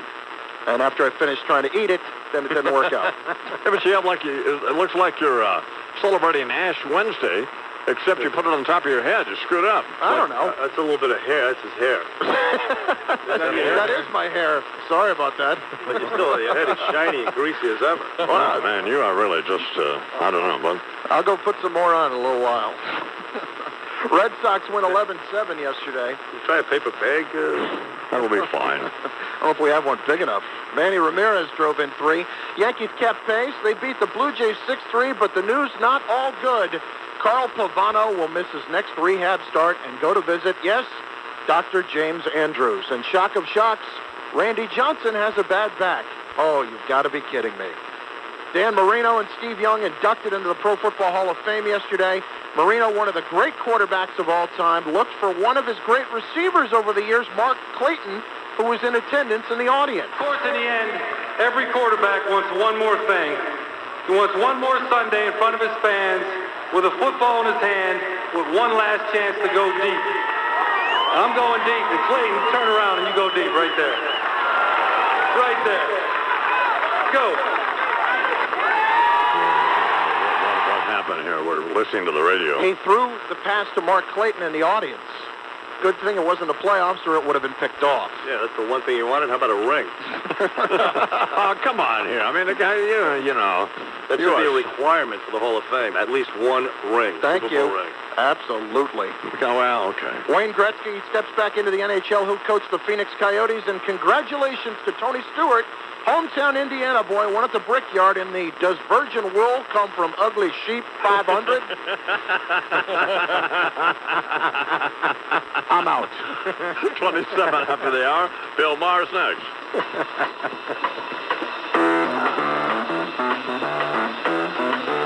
Either Tito Puente or the Doors. You know the day destroys the night. Night divides the day. Try to run, try to hide. Break on through to the other side. Break on through to the other side. Break on through to the other side, yeah. Imus in the morning. Now that Optimum Autos lets you search for thousands of new and used cars right on your TV. Yeah, your patience level just makes me laugh. Or your lack of patience level. Well, Charles doesn't feel well. I know. No, I'm not irritable with Charles. Explain it, Chuck. Damn it. I just. Well, not that much. I don't want that detail. I knew that. The understanding was that we'd already been through that. What? The understanding was that they were going to re-enter after the rockets fired at 7:06 Eastern time, and that the following 10 minutes was the critical time. That's what I thought. And then they glide for the rest of the way, and they make it down into California, and that was the understanding, and that's where the mix-up initiated with the IMA, correct? Yes. Okay. Because I was told one thing. Yeah. By somebody, and then I was told something else, so that's why I was kind of confused. So That's totally understandable then, man. Well, this is, so the critical part is from about 10 till 8 until 8:15 Eastern time. That's what I understood from Jay Barbary, if I understood it correctly. Yeah. Okay. What else going on, anything? Price of gas, man, in the U.S. Oil prices, all-time high. The U.S. Department of Energy reports national average for regular unleaded shot up about 8 cents over the past week to $2.37 a gallon. And the price of oil is now hovering around $64 a gallon, give or take. $64 a barrel, excuse me, give or take. What?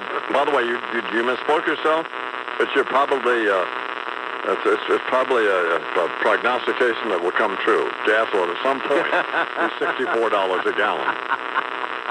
You know, you're absolutely right. I was coming back from Albuquerque, and I pulled in that rest stop out of I-25 there. It's about 17 miles out of Santa Fe, where the truck scales are. Mm-hmm. And so I'm just standing there, and guy comes walking over to me, and he says, "What kind of gas mileage did you get on that?" I said, "I don't have any idea." He said, he had a white Hummer. He said, I get about... He said, I thought I was going to get around 16. I said, no. He said, I'm only getting 13 and a half. Yeah. That's not brash. So why don't you stay home then? Don't want to die, you fat schmuck. He said, well, the guy wasn't fat. He says, yeah. He said, you know, they have a gas cap you can get for these things that cost $3,800. A gas cap? Yeah. I looked at him, I said, What the hell's it made out of? I don't know. He's standing there with his wife and kids, some old guy, you know. And, I said, don't you people have to get up there on your way? Don't you have something to do? Do you have a pressing issue to take care of? I said, you're talking crazy to me about a $3,800 gas cap. I said, well, have a nice trip. He said, guess you get more room inside there. You got the tire in the back, huh? I said, you see this Glock? I will take it out of my holster. No, I didn't. I just said, well, Like you were at the dealership studying the sticker to see what kind of mileage and cubic feet are inside. He was a very lovely guy, but a very nice guy. Oh, yeah, sure. But it's not often that I meet somebody that doesn't know who I am, which is fine, which I prefer, by the way. But just once, it was kind of interesting. Just wanted to talk about our respective Hummers, you know. Just shooting the bull. Yeah. I said, well, see, that was my day yesterday. Quite a little life you've carved out for yourself out there, isn't it? Then I went to the back at the Ranch boot place in Santa Fe, which is just a great cowboy boot place, but be prepared to pay bust-out retail. Don't go there. It's a great place, and people are lovely. But don't go there if you don't have a black American Express card. It's pointless. Thanks for the warning. But this lady says, my dad listens to you down in Houston. So why are you here? I said, I just drove up from Albuquerque. You're connecting with the people all over the place. She says, well, shouldn't you be in Houston? I said, I've never been to Houston. We're just on all over the country, you know, on the radio and on MSNBC all over the world. She says, yeah, I saw you one time in a hotel there in, I forget where, London or somewhere. I said, I really got to go. May I have your attention, please? This is your last call for Continental Trailways, 8:10 p.m. Still beside your concession through liner to Houston. Now leaving from lane 1 for Inez, Edna, Ganado, Louise, El Campo, Pierce, Walk, Rutherford, Candleton, Beasley, Rosenberg, Richmond, Sugar Land, Stafford, Missouri City, and Houston. All aboard! Every day I get you. Get on the bus and take me to you. I'm so nervous I just sit beside. I get back to the house, it's only another mile.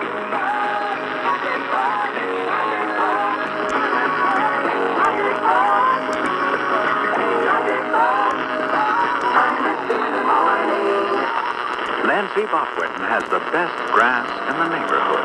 Jesus, Nancy, you weren't kidding. This stuff is primo. Bridge. The items in the morning forecast, mostly cloudy, maybe a shower or thunder shower, high temperature in the mid-80s. 76 degrees and kind of cloudy in Central Park.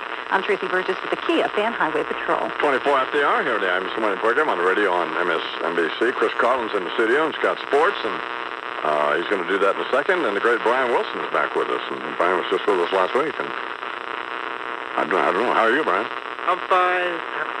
How are you? Well, I'm good. That's good to hear, Wolfman. You're a sports fan, Brian? No. Okay. I used to play football in high school. Sure. But I got hit real hard. Yeah, well, maybe that explains it. I might still be playing, though. I'm not sure. Okay. Anyway, sports sponsored by Peerless Boilers. And here with us, Chris Carlin. Morning, Chris. Morning, I'm in. Baseball last night. Red Sox maintained their 3.5-game lead over the Yankees, beat the Rangers 11-6. Hi, Carney. What up? No, not hi, Carney. No. How come you don't call anymore? What happened to your hair? Did you join the Mooney? No, Brian, that is not your daughter, Carney. Oh, don't tell me I know my daughter when I see her. Did you become a Buddhist or something? Or did you just become Buddha? Go ahead, Chris. Yanks beat El Duque and the White Sox 3-2. Punk, his 32nd home run for the Yankees last What's that night. all about? What do you mean? Well, I mean, Punk. I mean, he's a nice guy. Rodriguez. He's a nice guy? How many rings does he have? But what difference does it make? How many rings do you have? I got none, but I don't play. Well, yeah, but you're on the radio. How many Marconis do you have? Zero. None. Exactly Okay, right. well, then we're not calling you a punk. You're missing the definition of punk. Yeah. It doesn't define how many. I'll define punk how I like. He's a punk. All right? No, Jeremy Shockey's a punk. Yeah. He's a pampered, nice guy who, is not living up to expectations. He's a sweet guy. He's hitting his home runs all over the place. End of the season, what's going to happen? Loser. Well, that will pretty much be it. That's no reason to call him a punk, though. All right, well, then from now on, it'll be a loser. How about that? That's fine. That's better. All right. Okay. I'm sorry I upset your delicate sensibilities this morning. No, you're just misusing the English language. Are you surprised? Cardinals beat the Brewers 8-4. Colorado swept Florida in a doubleheader. Last night, NFL, Ricky Williams returns to the NFL. Chicago beat Miami 27-24 in the Hall of Fame game. But the big story is the return of Williams. The Dolphins running back sat out last season. He was traveling, hanging out with a holistic healer in California. Had 8 yards on 5 carries. Williams was asked about his production. Production? It wasn't very productive. I got a first down. That was about it. He's still high. Well, that's fine. Leave him alone. Why are you so... Is there anybody you're not defending this morning? Why are you so negative? Gee, these people are innocent. They're just guys trying to make a living playing baseball or football. This guy deserted his teammates last year, and you're ready to hand him the Nobel Peace Prize. He was smoking weed. You know what he was doing? I mean, want to smoke some weed. Carney, you're supposed to respect your elders, remember? I told you that a long time ago.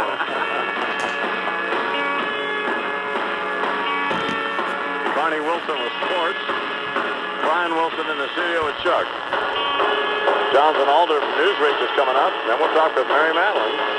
And then Howard Kurtz from the Washington Post. And the spacecraft is going to land at, well, something's going to happen a little after 7 o'clock Eastern time, so we'll check that out. And then something, I guess the critical part's around 8 Eastern time, so. It's on a wooden cross, blackbird in the barn. 400 acres that used to be my farm. Grew up like my daddy did, my grandpa tilled this land.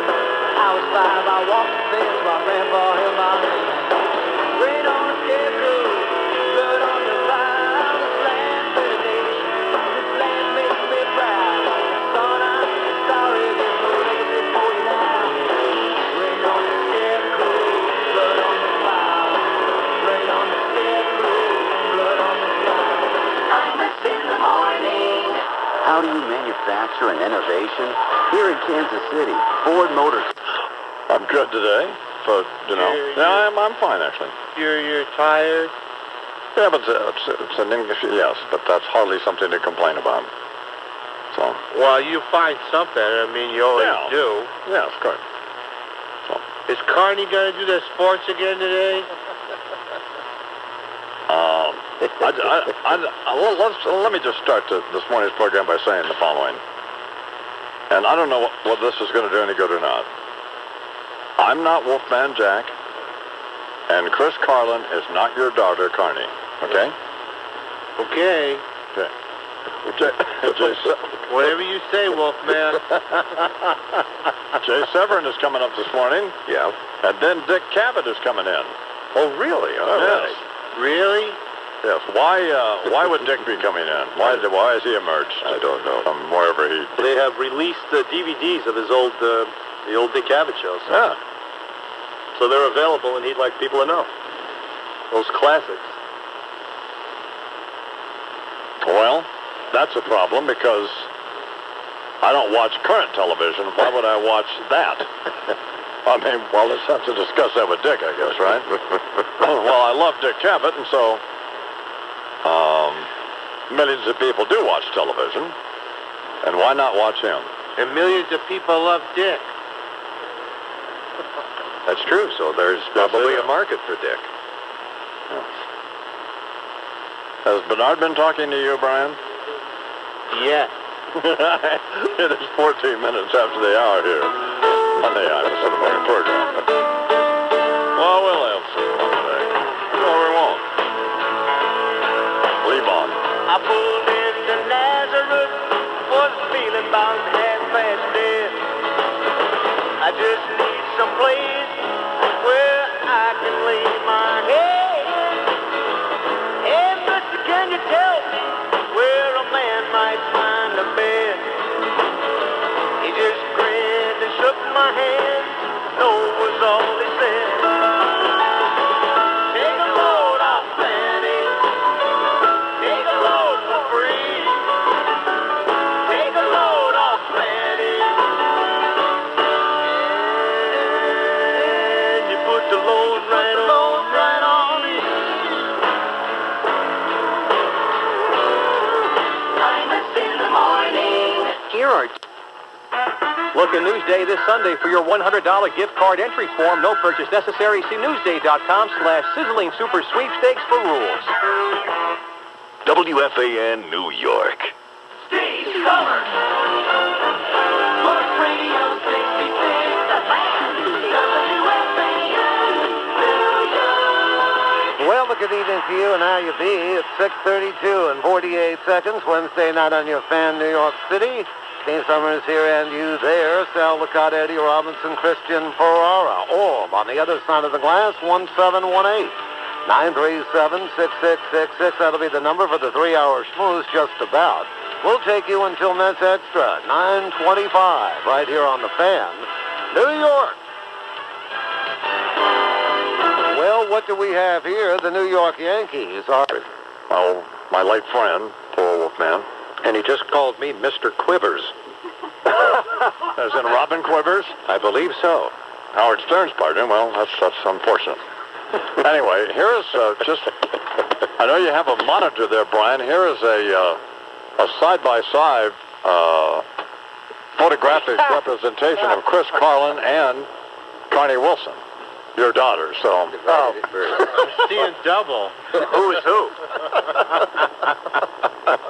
How come she doesn't sing anymore? That's what I want to know. I got a little better tan, but that's about it. Please welcome to the Iverson Morning Program our friend and not infrequent guest, the great Dick Cavett, who hosted a television program, landmark revolutionary television program at the time, and may still be, from 1969 through 1975. And he's here to talk about this new DVD release, in which the first 3-disc DVD set will be in stores. It is in stores now as of August 2nd. Will feature a lot of rock and roll guests he had, but great ones. Janis Joplin, the Stones, David Bowie, George Harrison, Stevie Wonder, one of my favorite people of all time, Paul Simon, and many other people. Please welcome to the program the aforementioned Dick Cavett. Good morning, Mr. Cavett. Good morning, sir. And you look great. For my age. For any age. Oh, really? Well, I'll tell you what it is, and I could hide this fact, but I won't. Your makeup lady is wonderful. I mean... Janine? Yeah. We love her. Yeah. And she worked for me 11 years ago. Really? Which would seem to be before she was born. Yeah, she did. Yeah. And that, your fate is in the hands of the makeup people. And they can screw you if they want to, and they tell funny stories about how they do to people. My great makeup lady, black lady named Toy Russell, who dated Walt Frazier, and she caught Milton Berle peeing in the sink in her makeup room. Which, by the way, we've all done, Dick. Oh, I know. Bob Hope said, show me a man who's been in vaudeville, and I'll show you a man who's peed in the sink. The dressing rooms only had them. But anyway, Milton was doing this, and she said, what the hell are you doing in my makeup room? And he said, don't talk to me like that, young lady. I'm known as Mr. Television. And she said, you look it. I don't know why that's such a perfect reply, but You know, along with being a great makeup artist, Janine is a pretty snappy little item, I think you might agree. Yes, if that's the lady I have in mind. One of them looks sort of like the late Eleanor Roosevelt, and the other one must be Janine. Dick! What's wrong with you? I don't know. Let's hope Eleanor's not getting your coffee for you. They know I make things out. In the sink. Right. Whoa. It will not be the sink. Milton Berle could pee in the sink from across the room, though, couldn't he? Does this guy know he's here? Brian Wilson, no. Brian, have you ever met Dick Cavett? I'm a big fan of him. I'm a Cavity. We have Cavett vests. We all gather and trade Cavett memorabilia. Yeah. We watch the old shows. Yeah. We listen to his albums. And we trade Dick Cavett trading cards. Sure, okay. I have his rookie card. It's worth a lot of money. So how have you been, Dick? Did you know I was a state champion gymnast? Yes, I did know that. Oh, I got one year on the uneven parallel bars. It's my favorite. In Nebraska. This DVD set, tell me about this. Do these include performances by these people? Yeah. We thought of just putting names on it and that. Well, no, I thought they might just be interviews. No, I know what you mean. Yeah. I think people will be stunned, as I was, at how good this stuff is. When you're doing it, and it's back then, and it doesn't make any particular effect on you from day to day, even though people say, great show with Janice the next day, you know, I think. It really... The DVD is an absolute bargain. I never thought I'd talk about myself or anything that way, but you get such a load of stuff on the 3 discs. And yes, you have Janice do a number, and then you can sort of see the audience look a little surprised as I walk over to her, take her by the hand, and bring her to sit down and talk. And God, she was wonderful. She came on at least 4 shows, and the whole thing is there. I'd forgotten how witty she was. I'm watching the monitor now, and I see Stephen Stills. It looks like he's about 14 years old. Really? As do you, by the way. So do I. Yes. Not dry behind the ears. It's Gracie Slick. And Grace Slick, thank you. Yeah. And wasn't that Joni Mitchell there? Isn't that Joni Mitchell there as well? You saw Joni Mitchell, and she's... this is the day after Woodstock. And so most of these people without sleep came back to New York for the show. Joni Mitchell is wonderful on it, and I didn't learn until years later, in fact, recently, that her manager said, you're not going to Woodstock. And she said, why? Said, because you can't afford to miss the shot on the Cavett show, and it's better for your career. And then she did come on, of course, and immediately dropped from sight. Well, I'm kidding, aren't I, Joni? Well, we hope you are. 13 till the hour, talking with Dick Cavett, this new DVD set featuring the Stones, featuring Janis Joplin, obviously Crosby, Stills. Was Neil Young there? And I didn't see him. So. Oh, I'm sorry. What'd you say?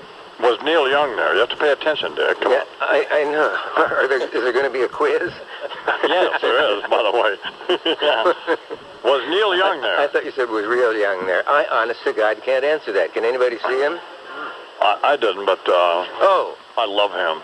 I have a story that we're going to him. check on that. Okay. Here's a story that you will remember the longest day you live. Okay. One of the stars, and that's all I'm able to say. I'll give you a hint. Male. Right. Was doing time in jail, and he kept getting high. Do you know? Did I ever tell you about this? And they couldn't Did you ever tell me? No. You mean privately? No. Yeah. And they were at their wits' end. They had people standing outside at night. They took all the people out of the cells on both sides of him. And he would laugh the next day and be high. And it went on and on and on. And finally, how, I don't know, it was learned what he did.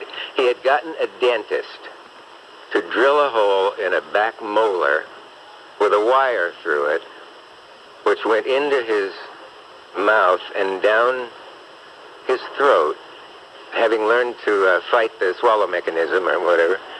So he had a condom with stuff in it down his throat, and then he could disgorge it from his throat whenever he felt like it. That's dedication to your art, isn't it? And I'm surprised that I didn't think of that. My God. Well, that's why I was sensitive about telling. He stole my molar idea.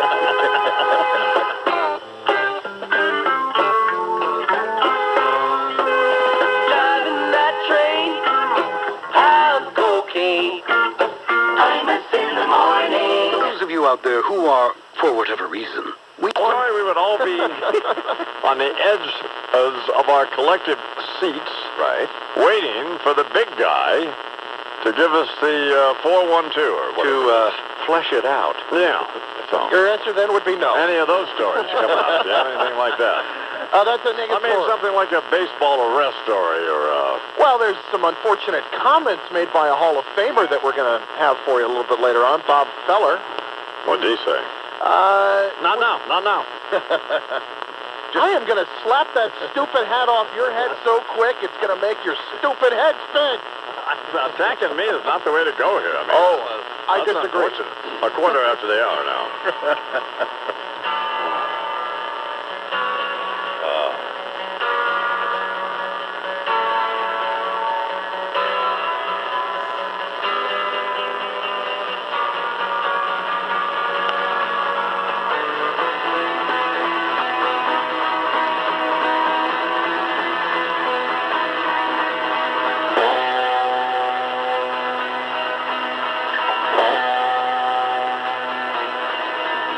Ever since I was a young boy, I played the silver ball. From Soho down to Brighton, I must have played them all. But I ain't seen nothing like him in any amusement hall. That just don't like it. Sure plays the mean ball.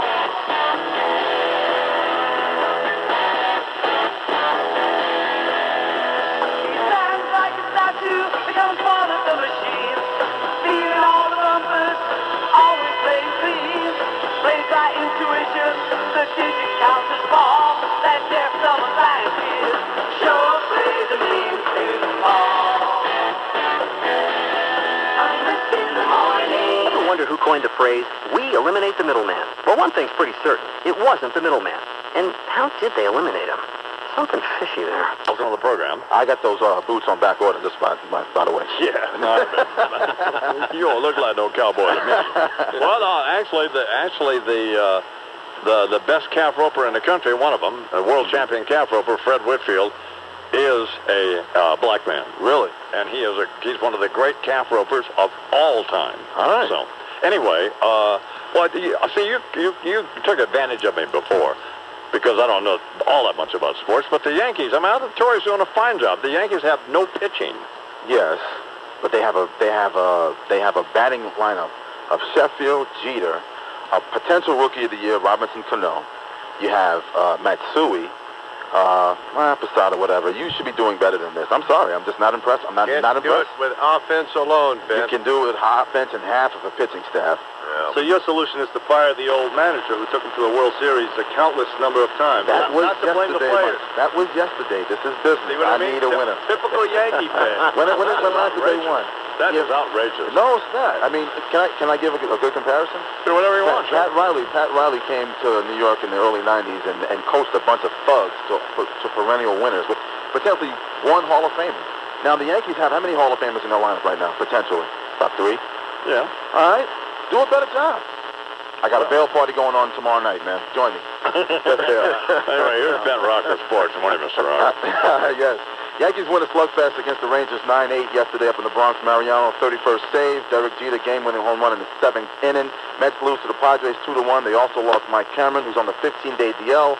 Collision with Carlos Beltran in the outfield. Cameron out with fractures to both cheekbones, concussion, broken nose. Beltran is day-to-day. Oakland A's are in first place. Yes. Don't show that. I don't want to see that. Yes. Man. Y'all lucky listening to the radio. That was horrible. Yes. Cameron missed the call there. You got to back off to the center field. Here we go again. Blame the victim. I'm not blaming him. You're crazy. You're a crazy man. Hey, that's the way it goes on the ball field. Center fielder calls off everybody. Oakland A's are in first place in the AL West after beating the Angels 5-4. Preseason football kicks off this weekend. Our very own the New York teams are in action. And also of note, Monday night, Philadelphia at Pittsburgh. T.O. lashes back at the team on ESPN PTI. He says he gets no respect. I feel like I'm being ultimately disrespected because everybody's saying I'm not putting the team first. Dude, I rehabbed my butt off for 6.5, 7 weeks for the team. That's my word, T.O. I like that guy, don't you, Ben? Yes, and they cannot win. I work in Philadelphia, and I tell the people down there, they cannot win. Hey, they can't win without him, though. It's business. He's a jackass. He's what's wrong with football? He's what's wrong with sport. Him and Jeremy Shockey, a couple of jackass. Oh, well, I'm not you a hot dog. Well, Shockey's a jerk. And so is they cut from the same cloth. You're outrageous. You see that? All right.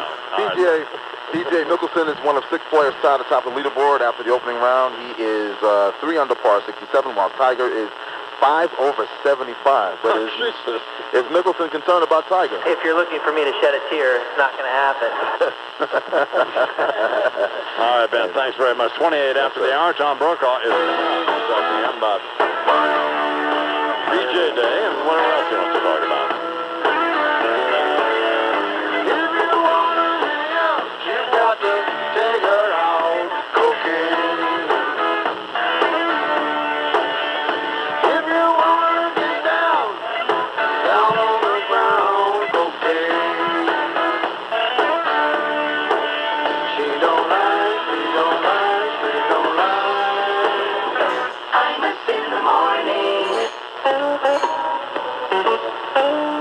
Talk to you about friendly motor cars, Mike Ostro. He had a great idea. I've talked about this a lot, but you have to wondering if anybody had the telephone number of 1-800-MERCEDES, because he has 2 Mercedes. What you say you're going to do. You got to be a man of your word. No, but drugs and alcohol were going to kill me. But checking out Rita Cosby is not going to kill me, is it? We can figure out a way. Substance is going to kill me. Anyway, we have a clip of Ron and Santa doing something to Chris Jansen. Do we want to see that? Or hear it? Well, roll it, Bigfoot. Let me talk to the man here. Shine your love You do light have on to me, wonder, Ron, though, what this means for the airlines. I mean, they have put some fuel surcharges on. I've seen, because I travel quite a bit for my job, some of the ticket prices going up. But I've seen you at the airport, I know. Yeah, that's right. We actually passed each other at Newark on the moving sidewalks. Ron and Sana, see you at the airport? Hopefully so. Or someplace that's actually a little more enticing, maybe. Exactly. Thanks, Ron. We appreciate it. What was that? Something a little more enticing, hopefully? Oh, shut up. You know, would you tell the people at MSNBC to stop making suggestions and you stop buying into them? I mean, that's a waste, complete, total, idiotic waste of time. To be? What? I'm not following it. What was that was Ron hitting on Chris Jansen. Oh, that was a hit on, suppose? Okay. No, hitting on is let's go someplace maybe Ron be looking on you, baby. That's hitting on her. Yeah, but this is on TV. So you can imagine what the conversation was like off the air. No, that's just pointless. I mean, naive. Stupid. God, they just have no good ideas. They don't have any good ideas. Bigfoot and Christie have never come up with one. Well, Christie's had maybe one good idea, and Bigfoot's never come up with any good ideas. And Rick Kaplan just has one stupid idea after another. They just now lucked out with Rita Cosby. They got one good idea, though, man. That little 4-shot screen thing they got going on. Yeah. So it's like the dysfunctional Brady Bunch. Anyway, Bent Rock is in doing sports. Have you met Bent, Dr. Phil? Dr. Phil, I would be talking to you. I'm playing Brady Bunch, sorry. Bent, how you doing? That works great on the radio. Fat bastard. Jesus. Well, why don't you show some more video? Here's 9 minutes after the hour. Here's Chuck with the news. Good morning, Charles. Good morning, I-Man. The FBI is warning about the possibility of a terrorist attack in major U.S. cities. Can't slip nothing by the Bureau. Anyway, broadcast reports say Chicago police received an intelligence bulletin earlier this week from an FBI computer network based in Los Angeles. The statement warned that potential attackers might be thinking about using fuel trucks, tanker trucks, as weapons specifically in Los Angeles, Chicago, and New York City, sometime between now and mid-September. That's great. An FBI spokesperson said federal authorities notify police officials of all possible threats, regardless of how accurate the information might be, responding to the fact that apparently this is uncorroborated information, but nevertheless they felt it important enough to pass it along to the police departments concerned. In Iraq, members of a Shiite militia say they have freed 4 hostages. An official in the office of cleric Muqtada al-Sadr says the militia raided a house in Baghdad last night, freeing the men. A commander in al-Sadr's Mahdi army says a clash broke out between the kidnappers and the militiamen, wounding one of the kidnappers. An AP photographer who met the hostages says one is from Syria, one from Lebanon. One has dual Syrian-Lebanese citizen, and one is a Kurdish person from Iraq. Meantime, Sunni leaders have rejected Shiite calls for the new constitution to support a federation. The Sunnis say the proposal would split Iraq along religious and ethnic lines. President Bush welcomed his top foreign policy and defense advisors to his ranch yesterday. He's a moron. He also held a news conference in which he made mention of the California lady who has been protesting outside his ranch since Saturday. Mr. Bush saying he empathizes with Cindy Sheehan, whose son died in Iraq last year, but he turned aside suggestions that the remaining troops ought to be withdrawn, as she wants. Told a news conference that the president needs to be held accountable for the war, Ms. Sheehan did, for the war and its ongoing aftermath. This war was based on lies and deceptions. He's on vacation here for 5 weeks. I don't understand why he can't take an hour to speak with somebody whose life he has devastated. Some members of Ms. Sheehan's family are now calling... He met with her, didn't he? Yes, earlier, yeah. Her and her husband, yeah. Yeah. But they are calling for her to basically put a sock on it. Several relatives have released a statement saying, quote, Ms. Sheehan now appears to be promoting her own personal agenda and notoriety at the expense of her son's good name and reputation.